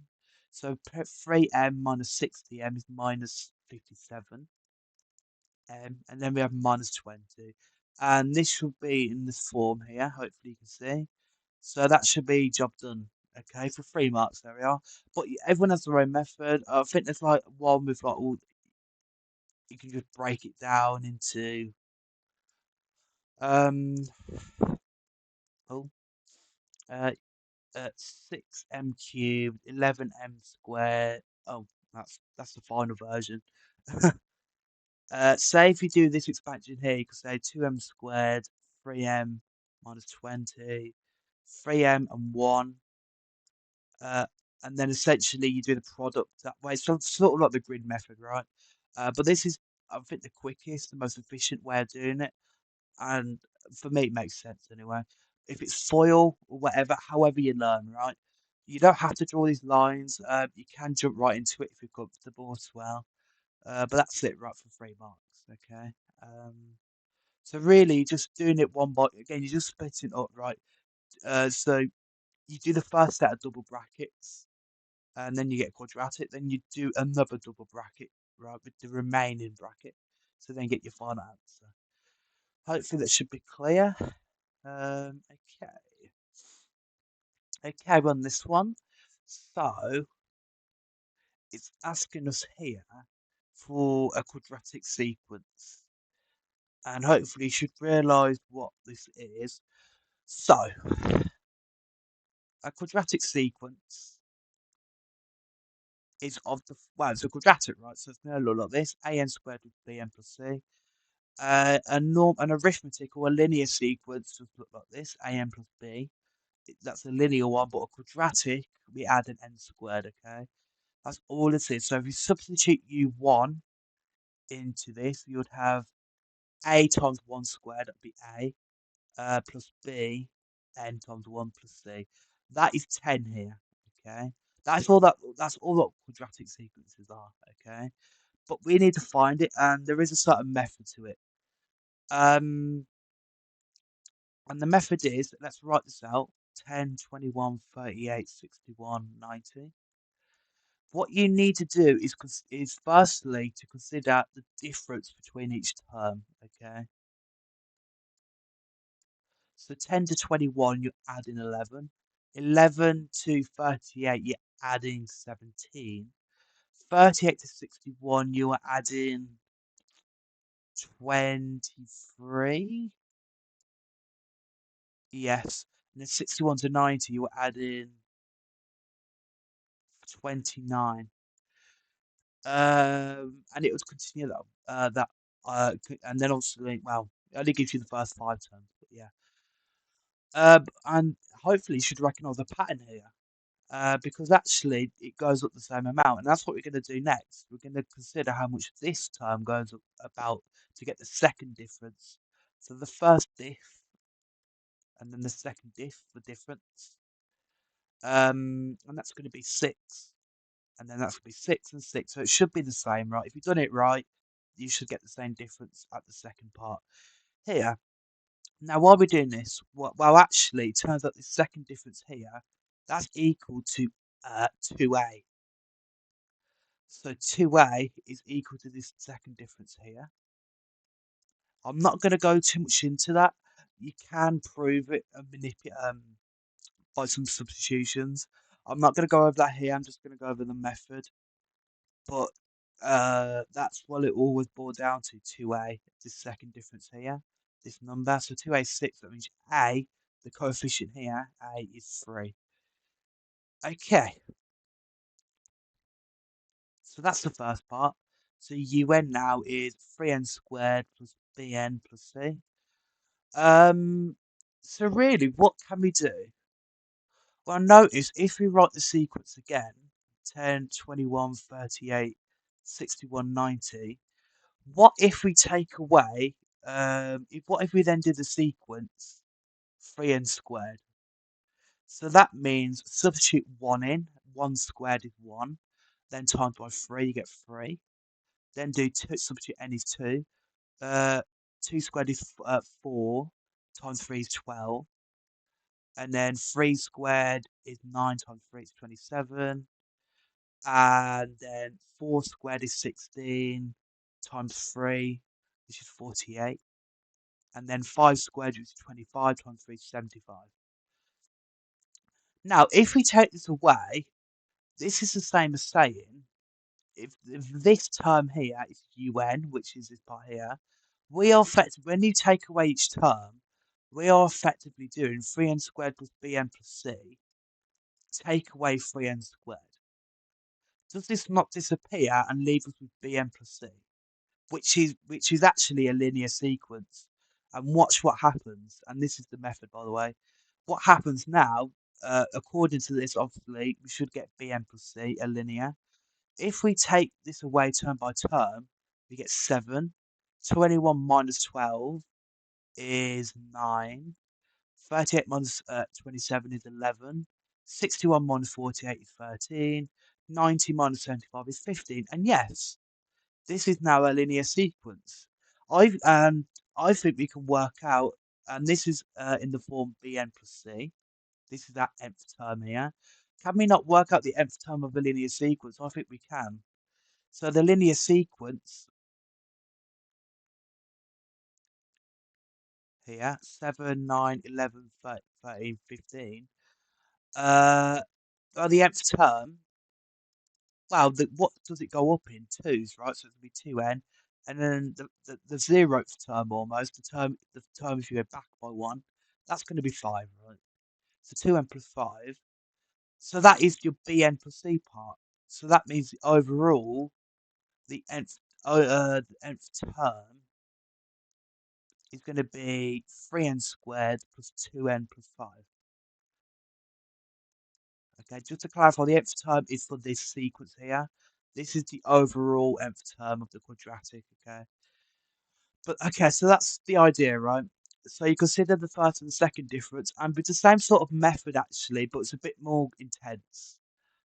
You can, it works out that this second difference is just 2a. Well, then we can get a. Then we subtract by the quadratic part, the 3n squared.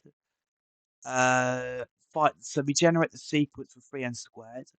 Then we take away term by term to get a linear sequence, which is the bn plus c part. Because remember, we're taking away the quadratic parts, so we're just left with the linear. And then we just find the nth term of the linear part, which is this, 2n plus 5. Then we just add it all on, and that's our nth term. So that's the method, right? Hopefully, if we practice that enough, again, this should be a fairly typical question. Shouldn't be too much of a throw, hopefully. Shouldn't be too off. It shouldn't be thrown off too much by this, hopefully, if you practice quadratic sequences. But that's the sort of method, right? So consider the first and the second difference to get your 2a, and then divide by 2. Then you do the sequence of an squared, which is 3n squared here, because a is 3. Take away from the original, then you're left with a linear. You should know if you've done it right, because this will be a linear sequence, and the second difference will be constant. It'll be the same.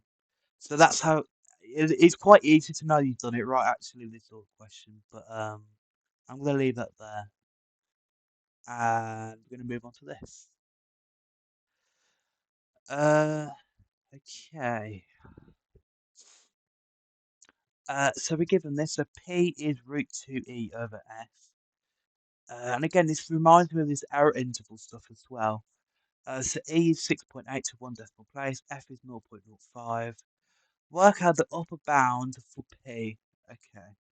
Well, the way to start off with this sort of question with upper and lower bounds is to consider the error interval or the bounds of each individual component.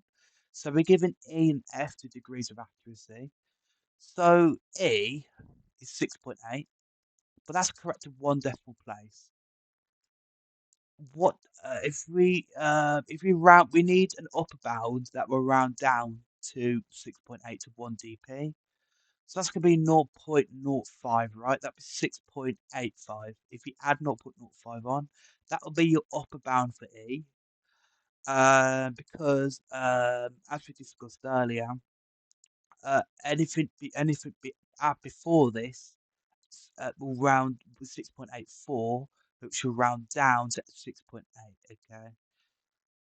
Likewise, if you minus 0.05, it'd be 6.75, and that will round up to 6.8, okay, to one decimal place, okay.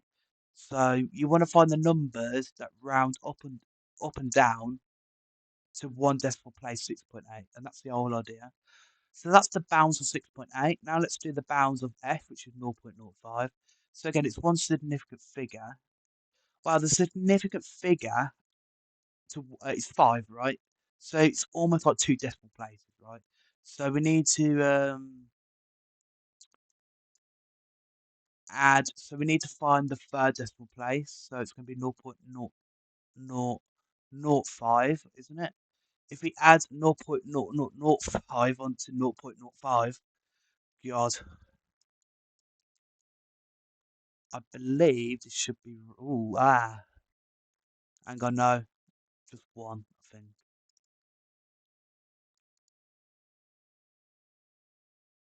There we go. That makes more sense. 0.055, okay? You can kind of look that, you can do it by inspection if you really want to. Because we need to add on an extra 5, and this will round down to 0.5, and if it's below this, and if any number below this is 0.054, you can test the numbers if you want. 0.499, that would have, because 4 is less than 5, it will round down to 0.05, right? And likewise, if you subtract by 0.005, you'll get 0.045, okay? And anything that's above this will round up to 0.05, right? To the first significant figure. So 5, the first significant figure, is 2 decimal places. So anything to the next decimal place, if that's 5 or lower, that will round down to 0.05, which is great. And anything, and this is the lower bit. Hopefully that makes sense. That's the whole idea with bounds, is to work out the individual bounds of the numbers, right? Because once you've done that, then it should follow quite easily from there. But we want the bounds of the overall number p. But we've got E and S. So really, the upper bound for p, we need to find the highest possible value of p. We need to maximize p as much as we can. So the max of p, so maximum value of p, well, the square root, okay, we can't do anything about the square root. Now 2e, we have a fraction here. If we want to make a fraction as big as possible, we need to have the biggest numerator. So so need the max of e, which is the upper bound, and we need to divide by the smallest max numerator, and we need to divide by the smallest number possible, which is the minimum denominator, right? Try that in your calculator, for example. If you bit, and then we need to choose the minimum value for f here to minimize the denominator. And you can choose some values if you're a bit unsure. So, say for example, let's pick a maximum numerator. Let's pick 7/3. But then let's pick a smaller numerator. Let's say 6, and then a bigger denominator, 6/4. What numbers do these give? Well, 7.3 is 2.3, and 6/4 is 1.5. So clearly notice this is bigger than this. So this is saying if we need a bigger denominator and bigger numerator and a smaller denominator to get the bigger value of the fraction. Hopefully that's clear. So in order to do that, we need to pick the biggest value of e to give the biggest numerator, and we need to divide by the smallest number. So divide by the smallest denominator. So we need to pick the smallest value for f. So what does that mean? Well, that means therefore that P has to be the root of 2, and then we pick the biggest value for E, which is this, 6.85, and then we need to divide by the smallest value for F, so that's F and that's E, um, which is 0.045, and then put that into your calculator,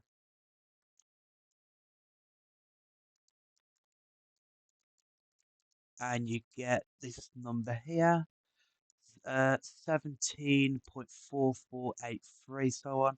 Now it says correct to 3 significant figures, so the first 3 numbers are essentially not 0. That's 17.4, right? And that is your upper bound for P. So the maximum possible value for P there. Hopefully that's clear. But yeah, that's the sort of strategy, right? Break it down. So do the error interval or do the bounds of each individual number. Then work out how we can do that, use that to get the biggest number hit or the smallest number. If it's a lower bound, we'd need to pick the smallest number for P. So again, we're going to need to decrease the numerator and increase the denominator. We'd have to do the other way around. But this time it wants the upper bound, okay? So there we are. Okay. So on this one, so first thing we need to show now that this equation has a solution between 1 and 2. And the best way to do this sort of thing is to make it all equal to 0. So x cubed plus x minus 7 equals 0. And what you need to show then is if we substitute x equals 1, 1 cubed plus 1 minus 7. Well, 1 plus 1 is 2, minus, that would be minus 5. And then if you substitute x is 2 in, you get 2 cubed plus 2 minus 7. That would be 8 plus 2, which is 10 minus 7, which is 3. What should happen here is when you set it to 0, and this is why it's good to set it to 0, rearrange it all on the left. There should be a change of sign, right? It will go from a negative to a positive when you substitute the two numbers in, or vice versa. But here, there is a change in sign.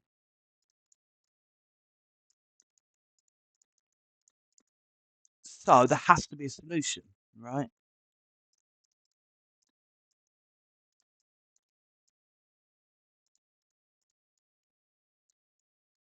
Between x's 1 and 2. Okay?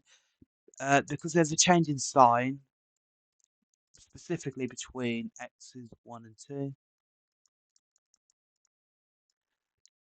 And that's the idea, right? And the idea behind that graphically is say if our equation looked, well, it's a cubic, right? So say if, say if our cubic looked like that, I'm not saying it does, but say if it looked like that. The idea is when it's equal to 0, that's corresponding to the x-axis intersection here.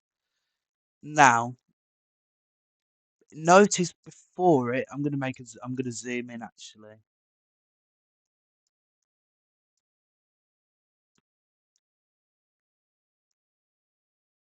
Notice here, just on the before it, it's negative, right? So you're going from negative y to the positive y. Because before the root here, the intersection of the x-axis, you get a negative value, and then you get a positive value after the intersection point. If you're going from a negative to positive, it has to cross through the x-axis, right, to get from negative to positive. That means when it crosses the x-axis, there is a root. And that is why when you get a change in sign between two values, there has to be a root in between those 2 points, okay? But that's all you need to, for GCSE anyway, that's all you need to really do, right? Check there's a sign change when you substitute the two numbers in, which means, well, as we just saw, there has to be a root in between because there's a change in sign. Okay, so that's that bit, and that's why it's better equal to 0. Don't leave it in this form because then it's a bit trickier. If you set it all equal to 0, then you can just notice the change in sign, and then you can conclude there's a solution between the 2 points. Okay, hopefully that is clear. So then part B is show that equation can be rearranged to give this. So you kind of need to pay attention to what's going on here. So really we need to rearrange x. But notice that we can either say x cubed is 7 minus x, or x is 7 minus x cubed. Because there's two x's here. But we need to know which one to pick, which case to pick. Okay. But this is where the question comes in. And actually, it's telling us we need to cube root. So I think we're going to need to say x cubed is 7 minus x, not x equals, but x cubed equals. Therefore, we can then cube root to give us this uh, this equation here. Right? So therefore, x is the cube root of 7 minus x. Okay, just for 1 mark. That's how we get to that.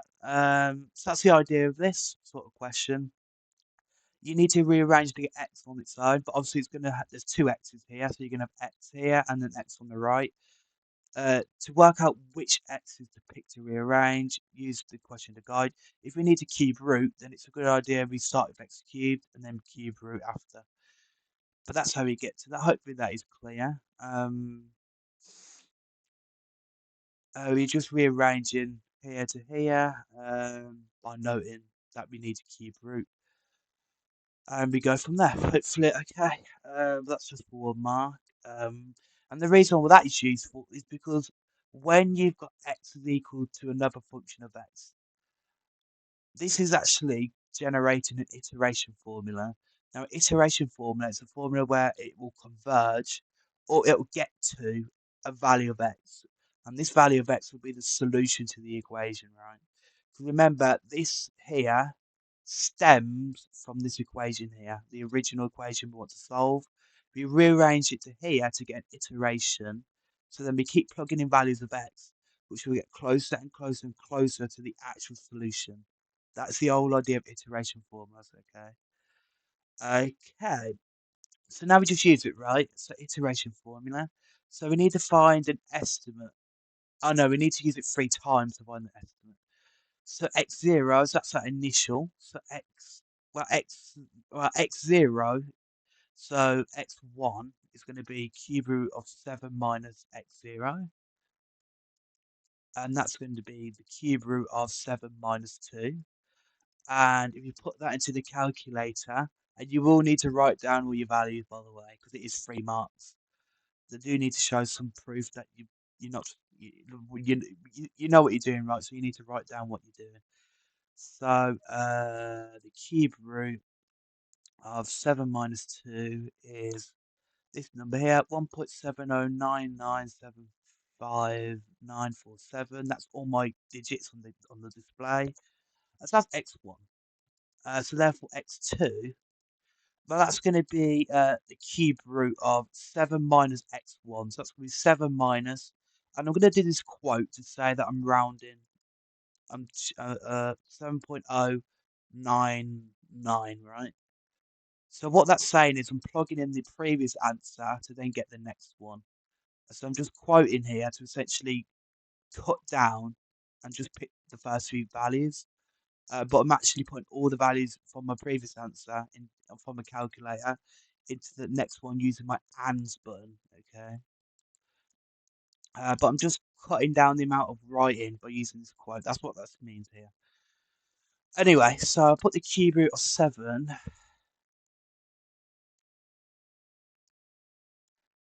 minus ANDs for the previous answer.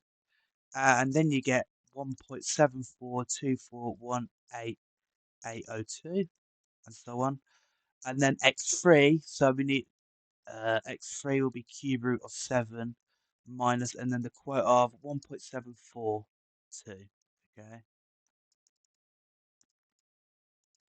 Dot dot dot. So we're making clear we're using the answer we just got, and then we're plugging it into here. And so put that into your calculator. So again, that's the cube root of 7 minus ans. Then you get 1.738849506. And it just said 3 times. So, and actually notice what's happening here. It's actually getting closer and closer to a solution. It's converging to a solution, right? And that's, again, shows that we've probably done it right. But these are the 3 ones. So we used it 3 times, right? Used the formula 3 times. We've got x1, x2, x3. So this will be the approximate solution, right? It's not going to be the exact solution. If we keep repeating the process by using 7 minus the previous answer, it will converge and converge and converge to the right answer. Okay. I'm not going to go too much into the specifics of that. You do look at it at A level, but for this, you just need to know. Obviously, eventually you'll get a close enough answer if you keep doing it. And actually, that is our estimate. So it doesn't say what to round it to. So I guess it made sense to say 7.39, 1.739, right, to 3 dp. Okay. But really, with these sort of questions, you do need to write out every value you get, right? Don't skip any. It is 3 marks. No. You do need to show you're working here, even if you are just plugging everything to a calculator. But yeah, that's the process with that. Hopefully, again, that's a refresher. Okay, now this is where we're stepping up a gear. Now towards the end of the paper, yeah, we've got 4 more questions, I believe, or 5. Yeah, 5 more. But you can notice now this is the good bit. So we need to write this, and there are a lot of questions on the papers like this. They give you a really ugly fraction like this, and it simplifies to this. So really, this is just an adding and simplifying fractions, right? Now we have a bracket here, so I guess it's best to do simplify the inside the bracket first. So x plus 4 divided by 2x squared minus 6x minus 56 over 2x plus 3. Well, if we're dividing, sorry, by the fraction, we need to KFC, we need to keep the first bit. And we need to change the sign and flip the fraction. So times 2x plus 3 over 2x squared minus 6x minus 56. And that's going to be x plus 4, 2x plus 3 all over 2x squared minus 6x minus 56. Now, you should if you practice enough algebraic fraction questions, you do need to realise we are going to have to factorise the denominator up. You're going to have to try and factorise everything the best you can, because the idea with this is things cancel if we cancel out the factors. Actually, the calculator that is actually quite easier to factor on to check your answer, but I'm going to do it the official way. So we want to factorise 2x squared minus 6x minus 56. So what we need to do is to consider almost like a normal factorisation, because we've got the coefficient bigger than 1. We can't just use our normal factorisation approach. But if we times the coefficient by the constant minus 56, we now instead need to consider 2 numbers at times are given minus 102. No, 112, sorry, because that's 2 times minus 56 as to give minus 6, okay? And the best way to do that is to think about the factors, right, of 112. So it's going to be 112 and 1. And then 2 and 2 and 56, right? Does 3 go into it? No. What about 4? And actually, this is where the calculator comes in handy. 112 divided by 4. Yes, 28 and 4. Now, it's not immediately obvious how we can add these together in some way to get 6 or minus 6. So let's continue. 112 will not be divisible by 5, clearly. 112 divided by 6. Nope. 112 divided by 7. You get 7 and 16. Still not clear. 16 minus 7 is 9. It's pretty close, but not exactly to 6. 112 divided by 8, yes. Then we get 14 and 8, okay? But actually, yes, I think this is the best pair to pick. Because obviously their difference is 6, so I think in some way we can add these to get 6, minus 6 and times to get minus 112. Okay, so, well, I think the best way, well, you're going to want to pick minus 14 and 8, aren't you? Because minus 14 times 8 will get minus 112, because the positive times the negative gives us a negative. And then we add minus 14, add 8 is minus 6. So what we want to say, that is our result. That's our pair we want to pick. So what we want to say is actually rewrite this minus 6 as minus 14x, add 8x, and then minus 56. And these are equivalent because obviously we just split the minus 6 up to minus 14 and 8. And that's what this method is doing, right? It's telling us a way to split up the minus 6x in a way that now actually we can factorise both parts. Because 2x goes into both, and that would be x minus 7. And then I believe 8x is common here.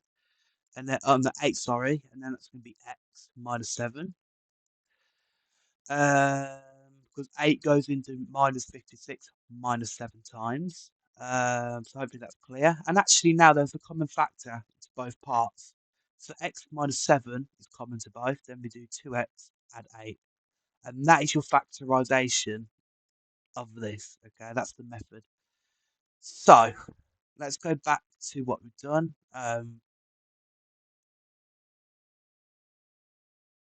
So actually, with that in mind, I'm going to get rid of this now to make more space and to continue. And you can use the calculator to check it as well. Because say if you solve... Actually, no, you can't for GCSE, never mind. There's a certain... An A level you can, but I'm not going to go into it for GCSE. You should know how to factorise, right? A quadratic like this, and that's the approach. Anyway, hopefully you got to that point. So now we just substitute this factorisation in. So this is x plus 4, or 2x plus 3, divided by this factorisation, x minus 7, 2x plus 8. Well, actually, we're still not in luck, unfortunately.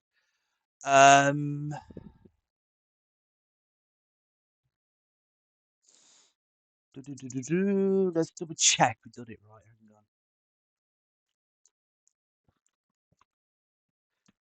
Well, we could double check. We can expand our factorisation, can't we? So that'd be 2x squared here, plus 8x minus 14x. That'd be minus 6. And then minus 7 times 8 is minus... Yes, that should be right.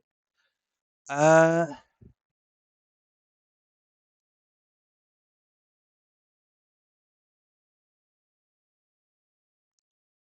I spot something here.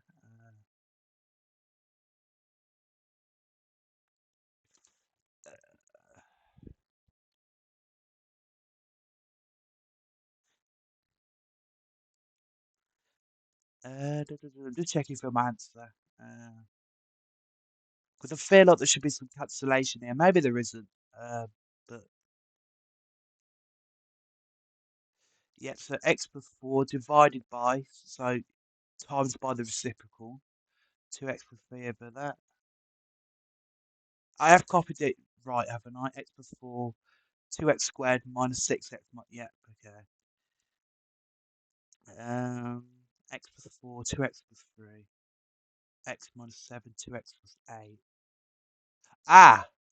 But 2x plus 8 factorises. We can factor a 2 out, can't we? So that'd be 2 lots of, and then x plus 4.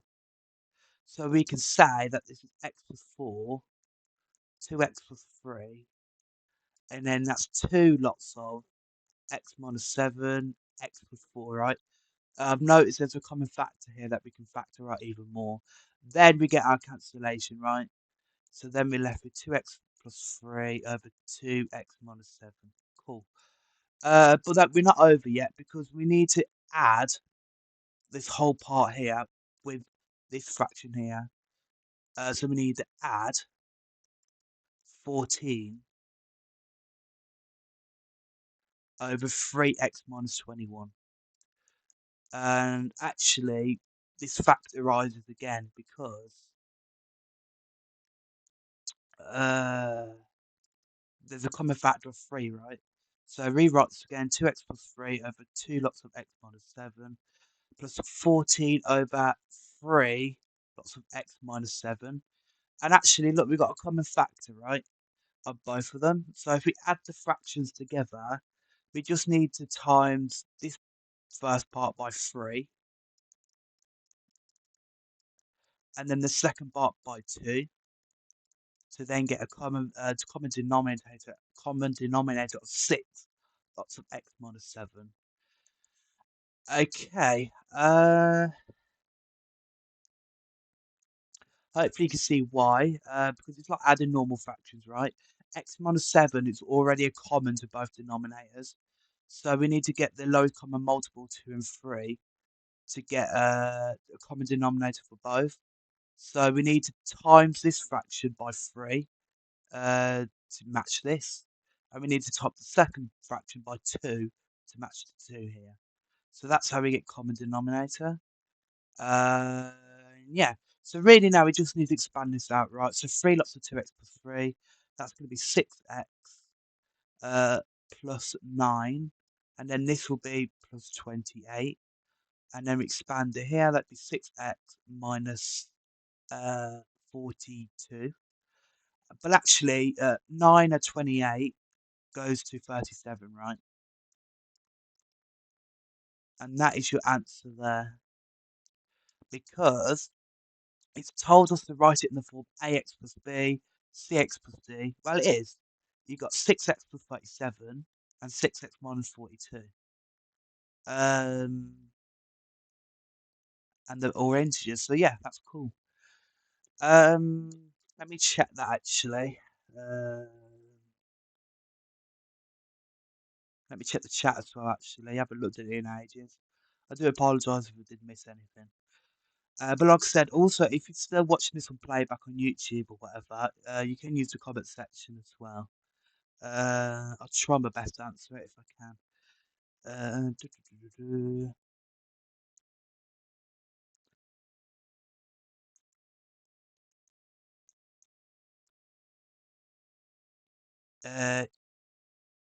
Yeah, that's the answer. Cool.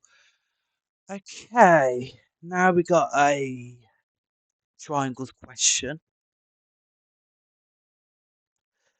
And hopefully you should know this is screaming the cosine rule, half A B sine C, the sine rule, because we've got a non-right angled triangle, so our usual trigonometry and Pythagoras doesn't apply. So to find missing lengths, we need to make use of the cosine or the sine rule. Okay, so we need the length of AD. Let's call this x, right? And missing length. Well, we know an angle on the side, but that's not really enough, unfortunately. But we do have another triangle here. Notice it's BCD. And we know a lot of stuff. We know two angles and a side. But notice that this angle is opposite this length. And this angle is opposite this length here, which is why BD, right? BD. I think we can use the sine rule here. So y over, and this is the only thing we can work with. So with these type of questions as well, especially with sine rule, cosine rule, and stuff like that, just try and work with what you know, and then work your way from there. Okay. The only thing we do know, and the only thing we can work out is this length here. So once we find that length, let's see what we can do after. Okay. That's the sort of strategy there. So what we do, well, we know that y divided by sine of the opposite angle, which is sine 34, that's going to be equal to 212.5 over sine 109. The way with the sine rule to know which way it is the length over the angle. You can do it either way, but the lengths have to be the same side. So the numerator, the lengths have to be on the say on top and the angles on the bottom. Or you could say the angles on the top, so sine of 334 and sine 109 over the length, but they have to match, right? The angles have to be on the same position of the fraction as does the length. You can't say, for example, y over sine 34 is equal to sine 109 over 12.5. That is not correct, okay? Um, but the sine rule is quite flexible, right? Okay, as long as you recognize that. And you recognize that it applies to the opposite angles, right? So the angle that the length is facing, right? So 34, the angle's facing Y, so it's opposite, okay? Same with this 109 here is facing this length 12.5. So those are the angles we consider. So that's the sine rule, right? Um, well, you could, if you want to make your life easier, you could evaluate sine 34 and sine 109, put it into a calculator. But I'm gonna if they're two, if we have equivalent fractions, right? We can cross multiply, so we can say y is going to be sine 34 times by 12.5 over sine 109. Now put that into the calculator. It doesn't matter. It doesn't matter how you do it, as long as you get this equation. Uh, but this angle then is going to be sine 34. This length, sorry, sine 34 times 12.5 over sine 109, and it gets this number here, 7.39267. Um, Now, with this type of question, when you're going to reuse the number, you shouldn't round too early. So what you need to do is either store it in your calculator. So on my one, you click the ANDS button, then you click the button where it says STO, so ANDS, and then the STO button for storage or store, ANDS and store, and then you pick. There should be some letters uh, in red or whatever. So A, B, C, D, E, F. You can store it with any number A, for example, and then it'll store it, and then the A number will be this number here. So every time I want to reference back to Y, then because alpha's in red, I need to press the red button for alpha and then click A. So that every time I then press A, it will bring that number. But you don't have to do it that way, right? But it's storage. Um, that's one way if you use the storage on your calculator. But we are going to need to use Y, so just bear that in mind. Because now we know this length, we know this length, and we know the angle adjacent to both, right? This now screams the cosine rule. So I should say the sine rule is A over sine big A is B over sine B. Well, obviously the angle's opposite. That's the sine rule. Just to reiterate, I think you need to remember that. I'm not too sure. But we're also going to apply the cosine rule, right? So the cosine rule, remember, is a squared equals b squared plus c squared minus 2bc cos of the opposite angle A. And that's exactly what we're going to do, right? X is the missing angle and missing length A, and B is going to be 11.4. So A is going to be your X, and your C is going to be what we just found Y. So it's going to be 7.39. So that's what we're going to do. We're going to substitute this into the cosine rule to say that x squared is going to be b squared, which is 11.4 squared, plus c squared, which is, and then I'm going to use this quotation bit again, so 7.39 squared, and you need to put the full answer into your calculator, right? Um, so you can't round too early or it might affect your value of x.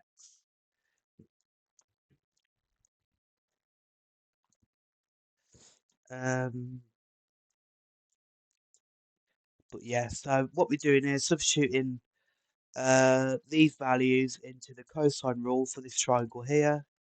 The 11.4, the y, and the 186 angle. Okay, hang on. God damn it.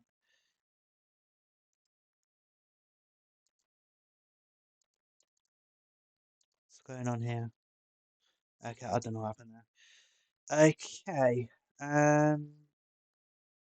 Okay, so x squared here, according to this, will be 11.4 squared plus 7.39 squared minus 2 times b, which is 11.4, times by c, again, which is 7.39, times by cos of the angle 86, right? The 86 is opposite the x, so that's 86. And then we put all of that into the calculator, right?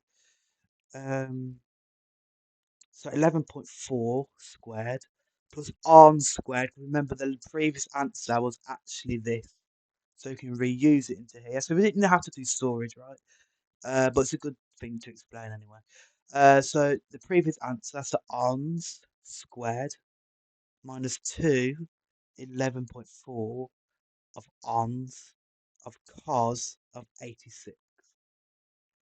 Now that is 172.8539. So therefore x is going to be the square root, right? 172.8539. And then you square root your answer. Then you get 13.14739. It says the three significant figures, so it's 13.1. So that's the third significant figure. 4 is not higher than 5, so it has to just stay as 13.1. And that would be in centimeters. Okay. Cool. Okay. Now we're on this. And also they do love asking these as well, I've noticed. I think every single past paper almost has had a transformation of functions question like this, so it's good to know this. So we're given a graph f of x and we need to sketch f of minus x, okay? So with graph transformations, I do think it's quite simple once you learn this little trick here. When you have something affecting the x, so for example, minus x, what you do, well, this is same as saying minus 1 times x, right? So basically, in theory, we are timesing every x coordinate by minus 1. But what we're actually doing is dividing by minus 1. But in this case, dividing and multiplying by minus 1 is the same thing, right? So really what we'll do is map each x coordinate to the negative of it. So when we're doing f of minus x, let's pick some coordinates, let's pick some points on the line, on the curve. We need to, well, the y value does not change. Everything that's inside the function here only affects the x values, the x coordinates, okay? Anything outside of f of x, for example, 3f of x, that affects the y value. But we'll look at that in a little bit. So f of minus 1x or f of minus x was simply timesing every x coordinate or dividing technically every x coordinate by minus 1. But that's simply just mapping it to the opposite side of opposite direction, right? To the opposite sign. So here, this is going to be 1, 2, minus 3 for x. So that means it has to be plus 3. 1, 2, so that point maps to here. This point here is minus 1 and 1. So it's going to go 1 here, because now minus 1 goes to 1 for x. And the y value has to stay the same, remember? Let's look at this point here, down here, the end point. This is 2 for x. So this will have to go to minus 2 of here. And then say for here, well, that is 1, 2, 3, minus 5. So it has to go to 5 for x, right? 1, 2, 3, 4, 5. So those are some points we translated, right? We transformed. Um,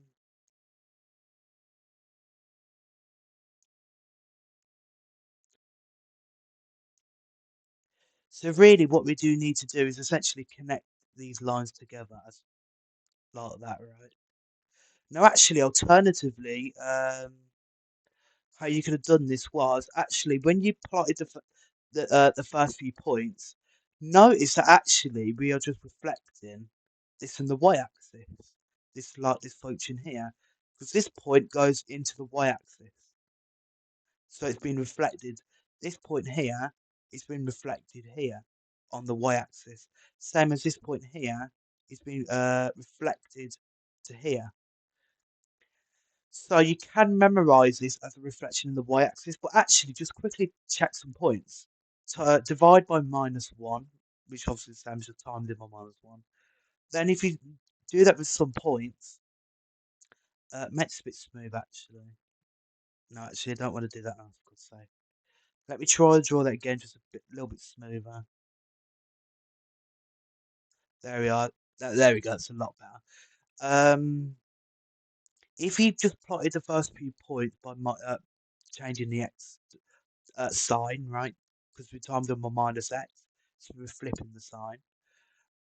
You should notice that actually it's a reflection of the y-axis, so you just reflect the curve in the y-axis, okay? Or alternatively, like I did, plot the key points, then connect them together in the same sort of way of a line like that, of a curve like that. Okay, hopefully that's just for 1 mark, but that when you have a transformation like that, just plot, just see what happens to some points, and then you get the general picture, right? Okay, so now we have a sketch of the curve-wise tan x. Again, you do need to remember your sine, cos, and tan graphs for higher tier anyway. Um, so we've got a tan graph, and it's saying the graph is translated into a different graph g of x, a different function. So following this transformation, the point Q here moves to a point R. The point R has coordinates 90 minus 5. So actually, R is going to be about, well, this is where you need to know your time graph. So you should know that it repeats every 180. So this means here, when it's 0, this is going to be 180. And that means the x coordinate Q is going to be 360 degrees, okay? So this is 0 degrees, the origin. Then every 180 repeats the same, goes up to the same place. And then 360, there we go. Now the asymptotes, which is defined here, is 90. And because it's every 180, then add 180 on, 270, and then so on and so on. So Q, again, the x coordinate's 360, and obviously it's on the x-axis. So it's actually going to be 0 for y. So the y coordinate's 0, the x coordinate's 360. Hopefully you can see that right, because of the fact that tan x repeats itself every 180. Okay.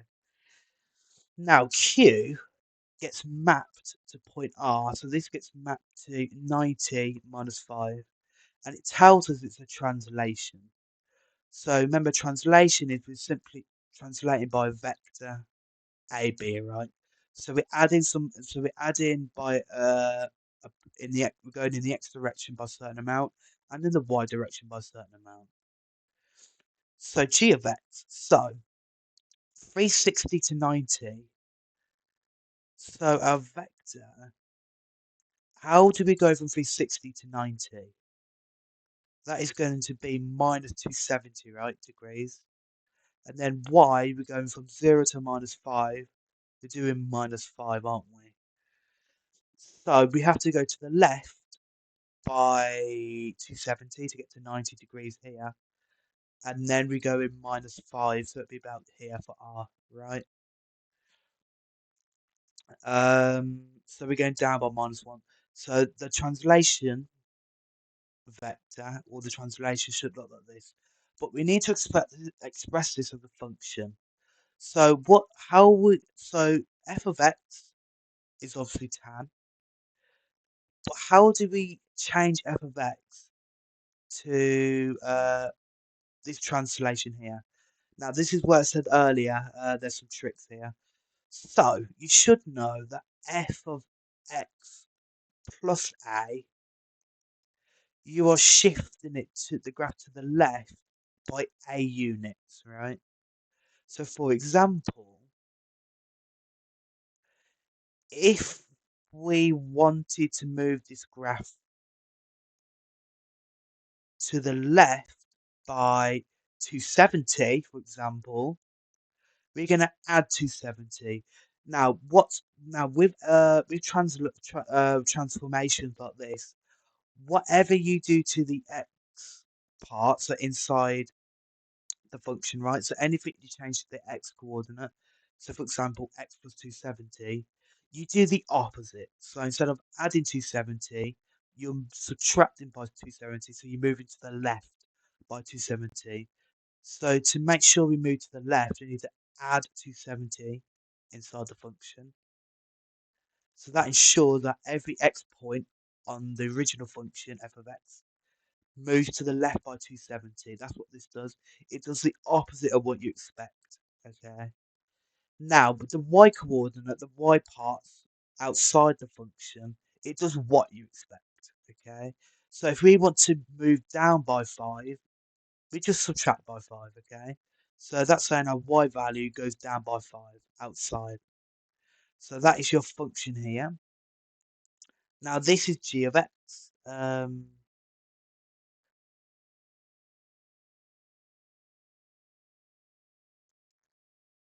So this is g of x, right? This is our function, but we know. Oh God. So oh, there we are. Hopefully that bit's clear. I know it can be a bit tricky to head around and stuff like that, but that is the idea of this sort of question, right? You will just because it's a translation, you can only shift by units, right?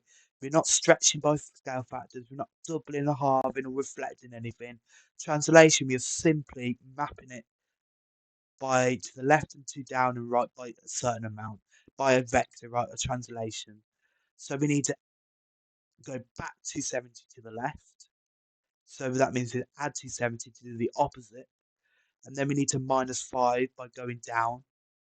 So we minus 5 afterwards. So the y values go down by minus 5 and the x values go to the left by 270. That is what this function's doing here. And that is transformation. That's g of x, but actually we know what f of x is. F of x is tan x. So therefore, g of x is simply substituting f of x plus 270 for x here. So tan of x plus 270 minus 5, and that is your g of x. Okay. Tan of x plus 270. So we replace for x, f of x, it's f of x plus 270. So x here for tan x, it's x plus 270, which will mean the x coordinates move down by 270 to the left of the tan graph, and a minus 5 afterwards means every point moves down by minus 5. Okay. Um, Hopefully that's clear. I know there's quite a lot to take in. There's a lot of there's a lot of like trying to visualize stuff, a lot of like I don't know, quite abstract stuff, I guess, but hopefully that's somewhat clear. You should essentially the root of any translation question like this with f of x.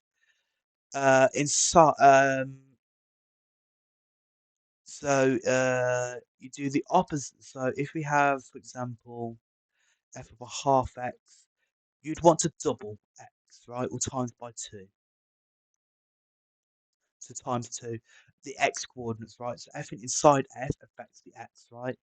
But we do the opposite. So instead of times divided by 2, we actually times in by 2, okay? But say if we had 3f of x, that means y gets tripled to times by 3. We do not divide y by 3, it does what you expect, okay? So that's just a key thing to know. Everything inside the bracket affects x, and it does the opposite to what you expect. But the y value, what you do to the y, does exactly what you think. So if you times it by 3, you times by 3. If you add in by 6, you add the y by 6. Okay. Okay. Okay, two more questions. Cool. A circle theorem question. It is going to come up. Circle theorems are going to come up. High chance going to be paper 2. If not, then it's absolutely going to be paper 3. But it's very good to get the practice in now. Okay. So we are given this. Essentially, everything we need is on here. So ignore the waffle. Okay. Find a value of C, D, E. Now, what is immediately staring at me is the fact that this looks very similar. This is the setup of the fact that the angle at the circumference is half the angle at the center. Right? Notice it looks like this. You have the center here, very badly drawn. But you have an angle at the center, then we have the angle at the circumference. That's exactly what's going on here. Okay, very badly drawn though, but my God. So actually, yeah. So that's 132, and that's the idea of these circle beam questions. Work with what you can, work with what you know. Work out what you can do first, right? So what can you do first? Well, I know the angle of the circumference, right? So I can do that first, and then I'll work my way forward to work out other missing stuff, and hopefully at the end we can get the angle that we want. Okay. So if this is 132, this means this angle has to be 132 divided by 2. The angle at the circumference, which is 66. Okay. So that means, and we need to give a reason for each stage to work in. So that means write down any facts or circle theorems. So angle, how do we reference this? BAD equals 66 as angle at circumference. So I'm referencing the circle theorem here. Is half the angle at the center. Cool. Okay, what can we do with this? Well, I also notice now that we have a cyclical quadrilateral, right? So this is a quadrilateral in a circle, but all 4 vertices are on the circumference, right? So D here, A here, B here, and C here. These form a very badly drawn cyclic quadrilateral. So a quadrilateral that's in a circle, obviously the vertices at the circumference. Now, what do I know with this? Well, opposite angles in the quadrilateral, so the angles facing each other. So the opposite to this would be this. They have to add up to 180. So that means angle, this angle here, which is going to be BCD, that's going to be 180 minus 66, which is what? Let's have a look. 144. And the reasoning for that is going to be as opposite angles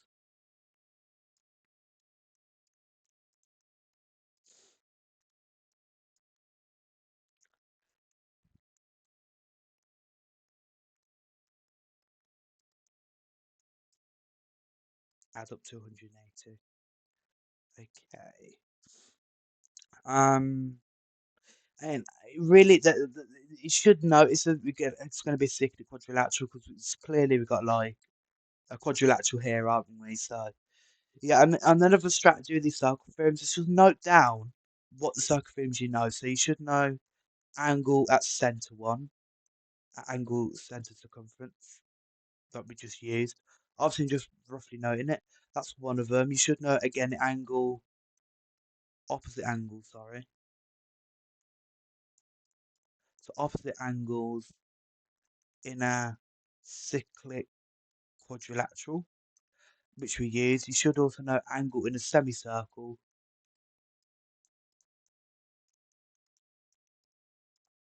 is 90. But it's not clear here. We don't really have a triangle here. Well, we have a triangle here, but it's not in a semicircle. So we'll leave it there for now. We also have alternate segment theorem. I like leaving that till last because it's the most awkward one. And we also have the radius one, so tangent and radius perpendicular. But we don't have any radius, right? We don't have any radii. And also, this isn't a radius either. I think some people might be tempted because there is a circle theorem that says if you have a point outside the circle and uh, the two edges are tangents to the circle, then they're equal in length. But these are not tangents. CE and DE are not tangents. So they're not equal, so you can't use that theorem. You know, there's no tangents here. It's not clear we can do a tangent. So that's a write-off. Alternate segment, I'm not too sure, but I'm going to leave it there for now. Circle, angle, semicircle. I don't see a triangle in a semicircle. No, we use this, we use this. Let's see what else we know. So we know this angle now is 144. But actually, what's the aim here? To work out CDE, so we need this angle X here. So this is a good strategy. Find a missing value that you want to work out, just call it X, right? Okay, but this is a triangle as we discussed, and if we know this angle here, surely we know this one. Isn't this just going to be 180?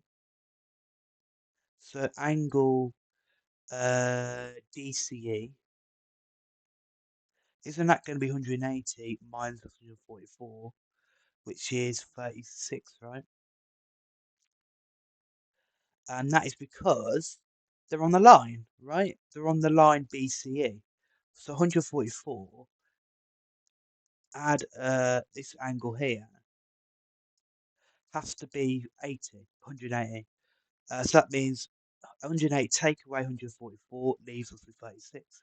And the reasoning is as angles on a line, on a straight line, but it doesn't really matter, on a line add up to 180, right? I'm actually be a bit pedantic here on a straight line, but it doesn't really matter. Angles on the line add up to 180. Okay, well we know this angle. We're good now because we can work out this. Because is this not a triangle? And we should know what the angles in a triangle add up to. So we know this angle now, which was 36. We know this is 16, so we can work out x. Therefore, angle CDE, that's going to be 180 minus 36 minus 16. Well, that's going to be what? Put that into the calculator. 128. Cool. And that's our answer. And the answer for this is because as angles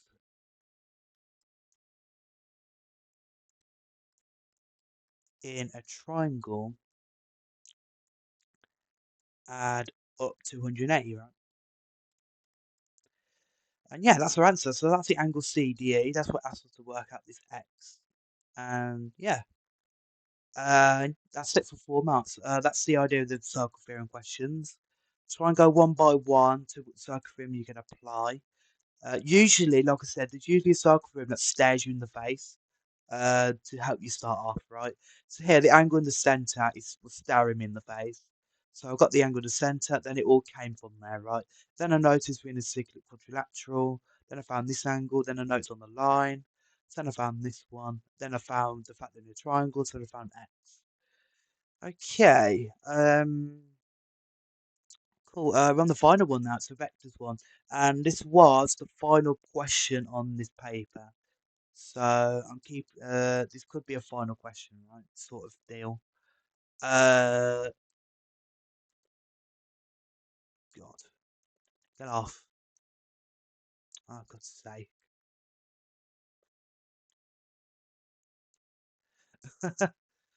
There we are. Why is it not getting off?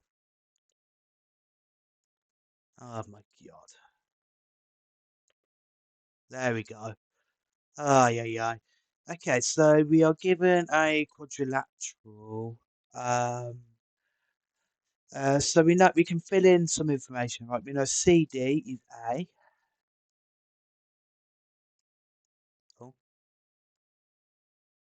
A.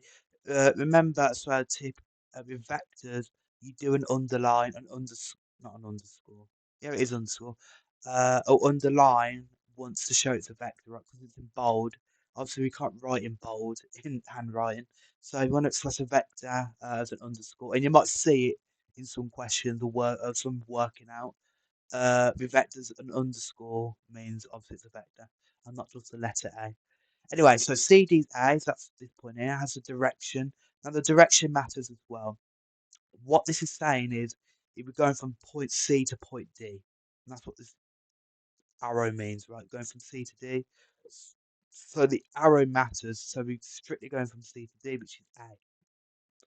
Likewise, C to E, D to E, that's going to be B. So in about the middle, let's just do it about there, right? B is there. And S to C, we are given it A minus B. Oh my god. Call underscore underscore. And that's all the information you know. So for part A, it's asking us to find F to E, this direction here. Okay, so with vectors, really the whole point of vectors, I think a lot of people are just scared of vectors, and I think some of it's just like a bit out of proportion. I think if you, I don't know, break it down and I don't know, it becomes a lot clearer. So the strategy with vectors, right? There is a strategy really, is to think of ways of getting from one point to another.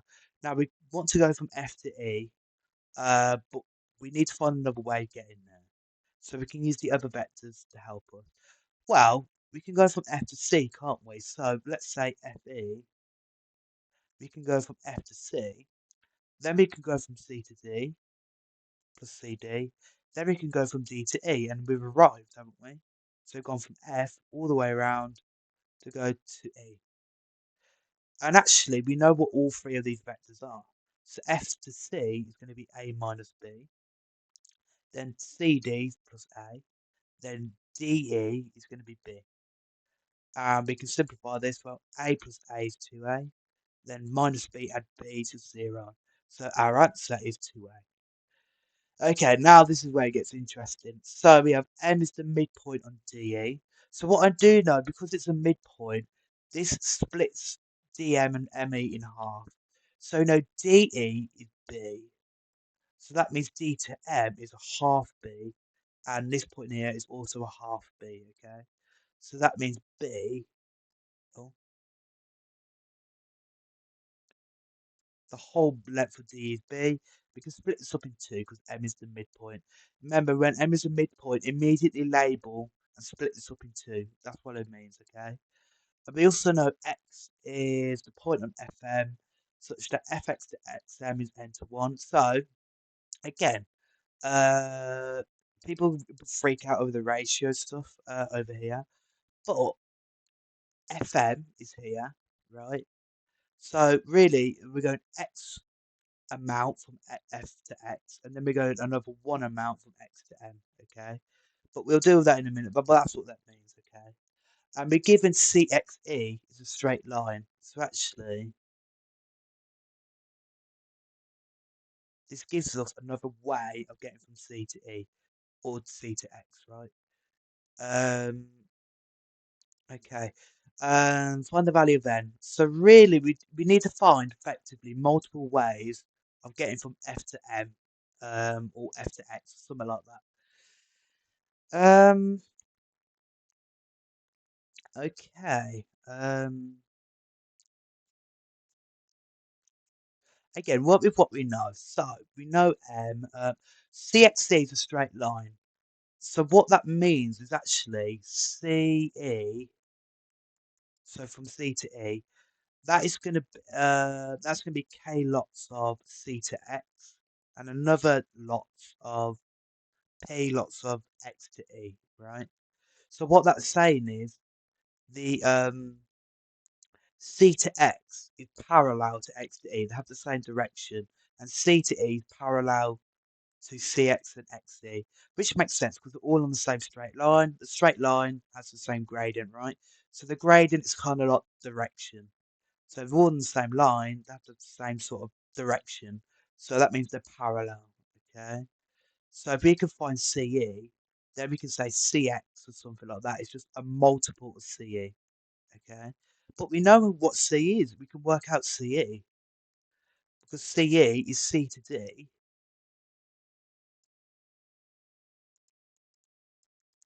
plus DE. And C to D is, remember, A plus B.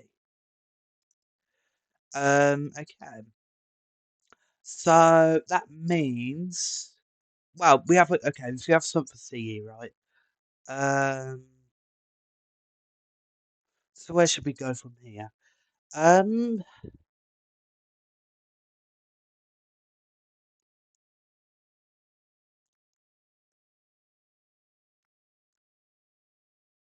but I think we need to find two ways of finding a vector on here, right? So say xm, we need to find two ways of getting from x to m. But we know one way. We can go from x to c, and then c to d, and then d to m. That's good because we know what CE is. So let's say xm. Because we know if we xm, no, cx, sorry, that lies on CE, but we know what CE is. So therefore, CX has to be a parallel or a scalar amount of CE. So let's write this down. So to go from x to m, we need to go from x to c, and then c to d, and then d to m.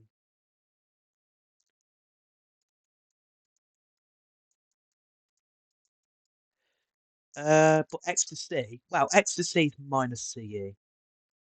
No, minus CX, sorry. Plus CD. Well, CD is again A, and D to M is a half B. Remember, D to M, so the M's the midpoint, so halving. And now CX. Now CX, it lies on CE, so it's going to be a scalar amount uh, of CE. So that's going to be K, lots of CE, plus A plus half B. Now we can bring that K in. So CE, remember, is A plus B. So it's going to be K, lots of A plus B, plus A plus a half B. And actually then the idea is group the A's on one part. So that's going to be K plus 1, lots of A, plus K plus a half, lots of B. Right? And that is one way of getting XM. Okay. Now, what's the other way of getting XM? Now you could say we can't go XM directly, obviously, because we're finding another way of getting there. So that's one way of going from C X C C to D D to M. You could say D to E and then E to M, but that's kind of the same thing because X to E is still on CE. So really, it's the same sort of thing. But so the other way really is to go from X to F and then F to C, or no, X to F and then F to E using part A. Because the S was part A for a reason, right? We know FE, right? FE was 2A. So actually, we can just utilize this by saying X to F and then F to E and then E to M because we know that's a half B, right? So another way is saying and X to M, and that's the key strategy, right? Finding two different paths to take from the same vector. That is the key strategy there. Using the information we know, can construct two different ways of getting to the same vector, right? And then we can equate them together. That's the whole strategy. So x to m, alternatively, is going to be xf plus fe plus en. Now remember that is minus fx plus f to e, which was 2a, plus e to m. Now e to m is going to be minus me. So if we want to go the other way, so this goes m to e is a half b. So if we go in the opposite way, we flip the sign, right? So we flip the direction. So instead of a half b, it's minus a half b. So em is minus me. Now minus fx again is going to be another amount. Uh, uh, well, actually, no. We know something about xm and ff, don't we? So let's have a look at this. So fx to xm is n to 1. So that means fm has to be the total, right? So n plus 1, right, in a way. X plus 1, so we go one part from m to x and then another n parts from x to f. Um, so fm is the total of n plus 1. So that means xm, oh sorry, has to be 1 over n plus 1 of fm, right? Uh,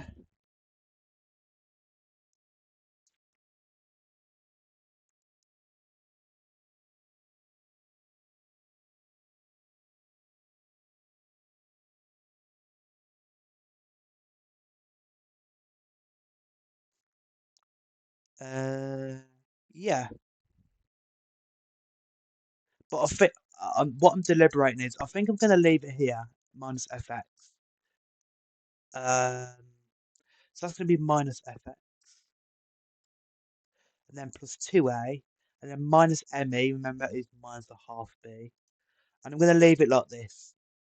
So that's two different ways, right? Right. So if we equate them together now, we can say these two have to be exactly the same because they're both vectors for xm. So k plus 1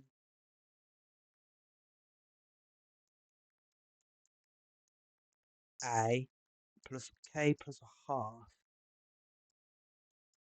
b, that's going to be equal to fx minus fx, sorry, plus 2a minus a half b. Okay, so therefore, actually, we can rearrange for fx. Um, if we add fx to both sides, well, actually, no, let's do it this way. We keep minus fx, right?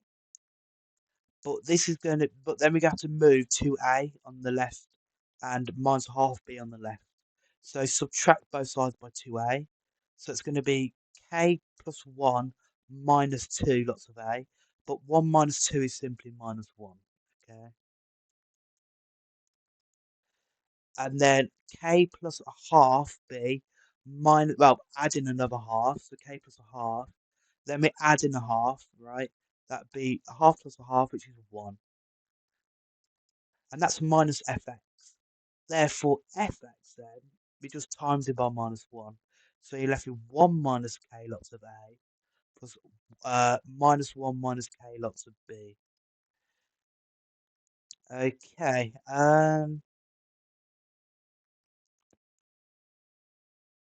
But that's fx. Why did I do fx? Well,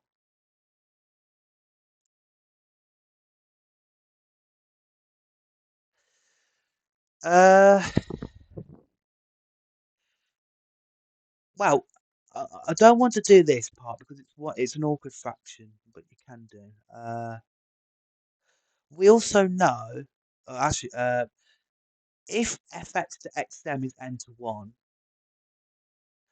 we know therefore if we observe what this fraction means, ratio means, fx has to be n lots of xm. So therefore we have another equation to say, I'm going to need more space here actually. So let's write down what we know. So we know that fx is, we deduce this, just so it's 1 minus k lots of a plus minus 1, or minus actually, okay, no, I'll leave it there, plus minus 1 minus k lots of b, okay? That's what we just worked out by substituting xm on both of them. So xm is this, and xm is this. But then obviously we had xf here, which is minus fx. So now we've got an expression for fx. But we know that fx also is n lots of xm, right? Because of the ratio fx to xm is n to 1. So for every 1 lots of xm, you get n lots of fx. So fx is n lots of xm. But we know xm, don't we? We have another expression. The xm is here. So xm, remember, on its is k plus 1 lots of a,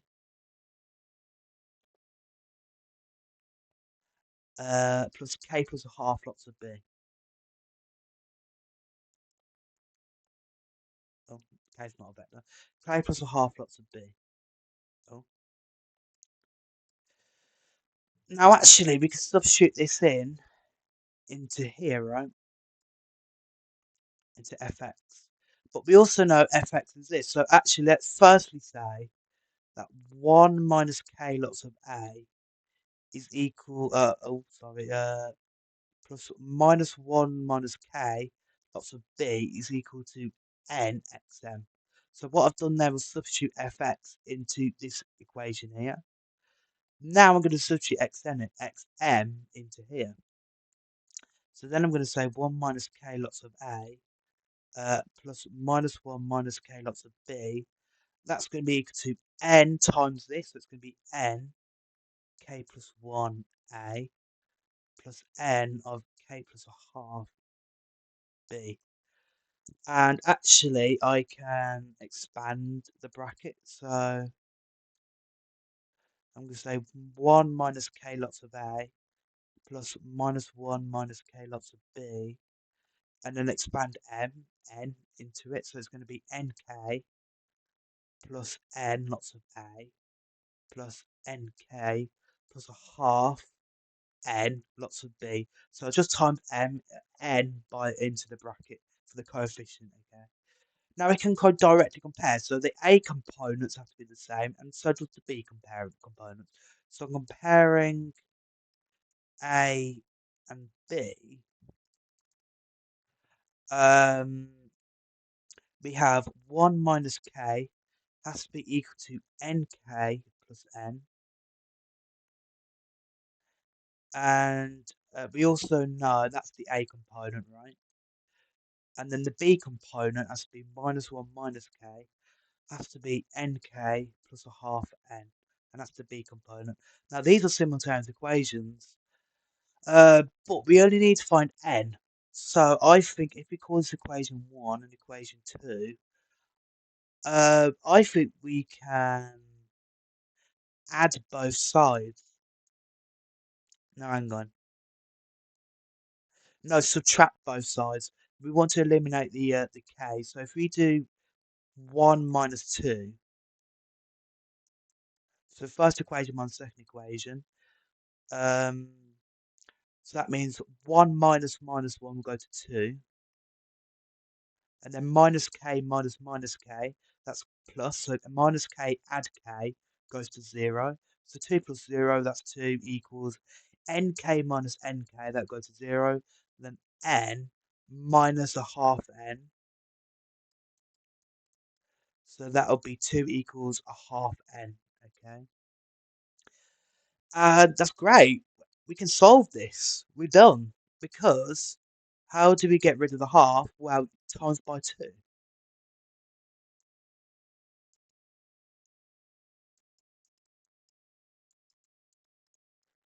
And so there, we're left with 4 equals n. So n equals 4. And that is our solution because it wanted us to find the value of n. Only 4 marks though. I I would have put 5 or 6 personally. But yeah, that's the answer. I think honestly, I think the hardest part perhaps is simultaneous equation bit at the very end. I think it can be quite hard to see because you have to be quite particular with what you eliminate. So you want to make sure you get rid of all the k's.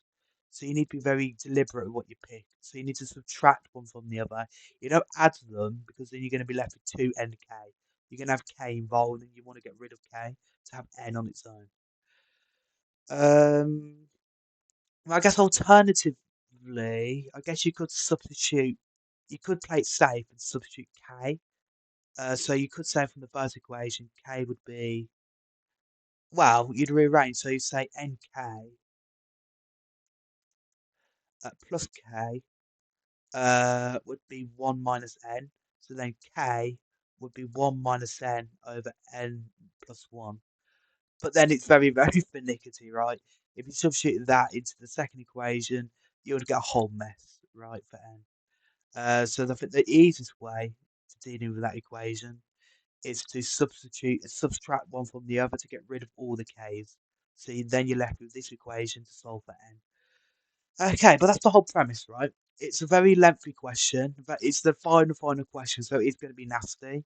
But the whole premise, essentially, really, is to affect because we need to find fx and xn because that's the unknown, that's n. Um, we need to find different ways of getting from x to n. So we use the information given. Cx is a straight line, so Cx is going to be parallel to xc, and Cx. So Cx is some multiple lots of Ce. So if we go from x to c, then we can go c to d to d to n. That's one path, and then we go backwards from x to f, and then f to e, then f to m, then e to m. So that's two distinct different ways that would give two different possibilities, two different paths that would give two different answers, but they're the same, so we have to equate them together.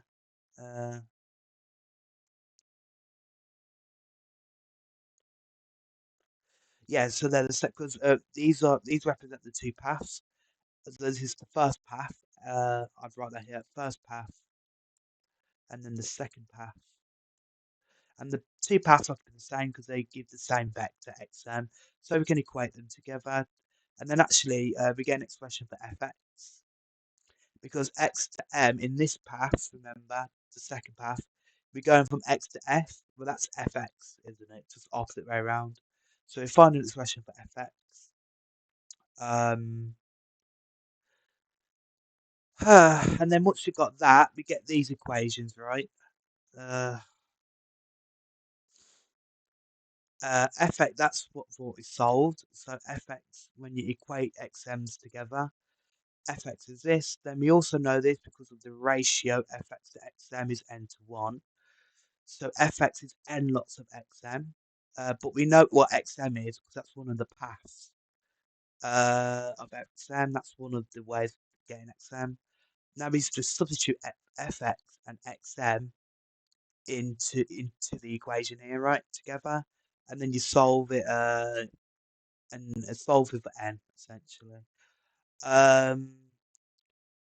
But the whole idea is essentially simultaneous equations because k is an unknown and n is an unknown. So we need two equations and two unknowns, but a and b, they need to equate the components together, so they will give two equations, right? If we compare the a and the b components together. But that's how eventually solve. That's how these hard vector questions anyway. That's how they boil down to. You just need to find two different paths of the same vector. Then you just need to do some maths, but probably simultaneous equations. Do some maths to find some missing values, right? And eventually it will fizzle out, and you'll get the right. Hopefully, you should get the right thing, and it should be good. Okay, that is the final question, and that's the final part of the paper. So again, this is out of 80 marks. So these are the questions that I've strongly predict will come up, at least the topics anyway. As I've said, I've looked at paper one, I've then kind of narrowed down the topics from that. So there, and then I looked at the paper twos and the paper threes, the calculated topics on all the past papers, and I've compiled it to get the most likely questions right for the next paper. So I've gone over the most likely questions, and yeah, so that's what I've done now. So what I'm going to do is just scroll through the questions. I am going to check my answers actually as well.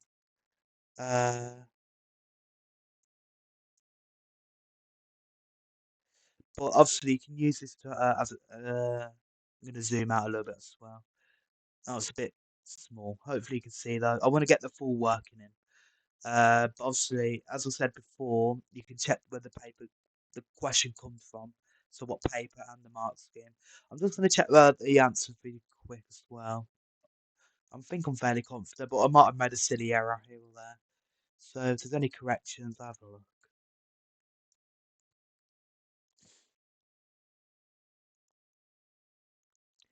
Oh, yes. There we go. We got it. Okay. That's a different answer. Why? That's not 128.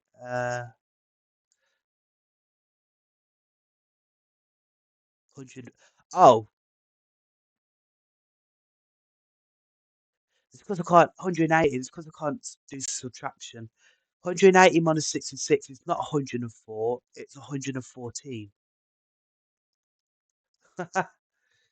uh,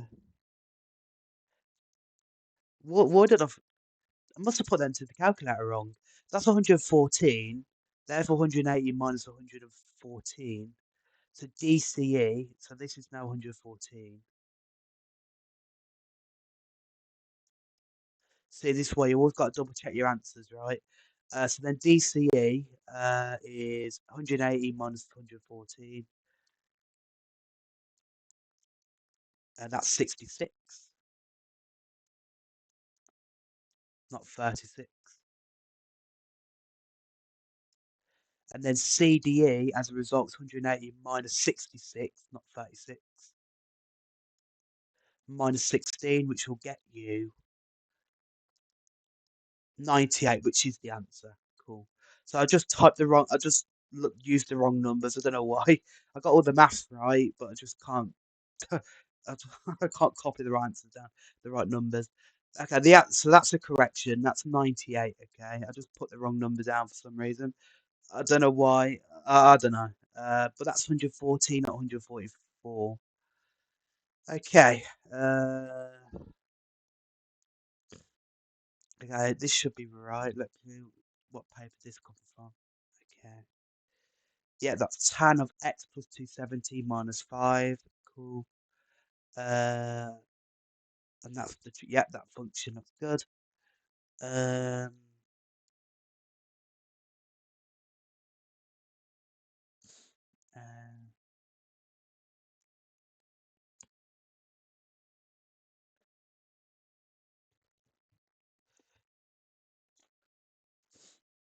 uh, what about this question?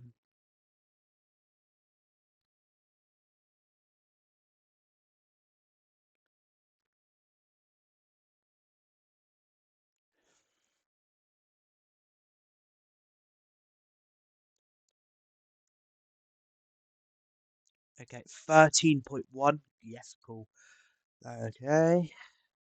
Again, hopefully the workings, again, just to give a final refresher, hopefully all of what I've done makes sense, right?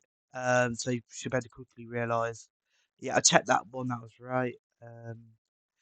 Again, you should recognise with this type of question, the factorise everything you can, even the quadratic, and then things should cancel. And yeah. Okay, let's check this.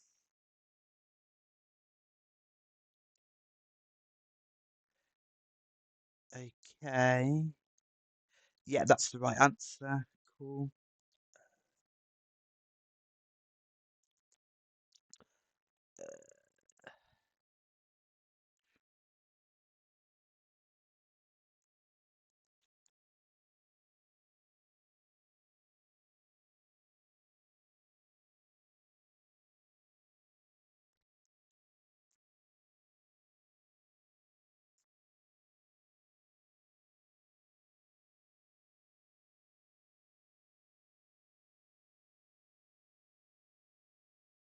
17.4. Yeah. cool. Uh, I'm going to jump back because this question's on here as well. 4 of p minus 3p plus 3, yep. 6m³ plus 11 minus 57, yep. Cool. So that's just expanding brackets, hopefully. You realise that difference of two squares. Okay, let me check this.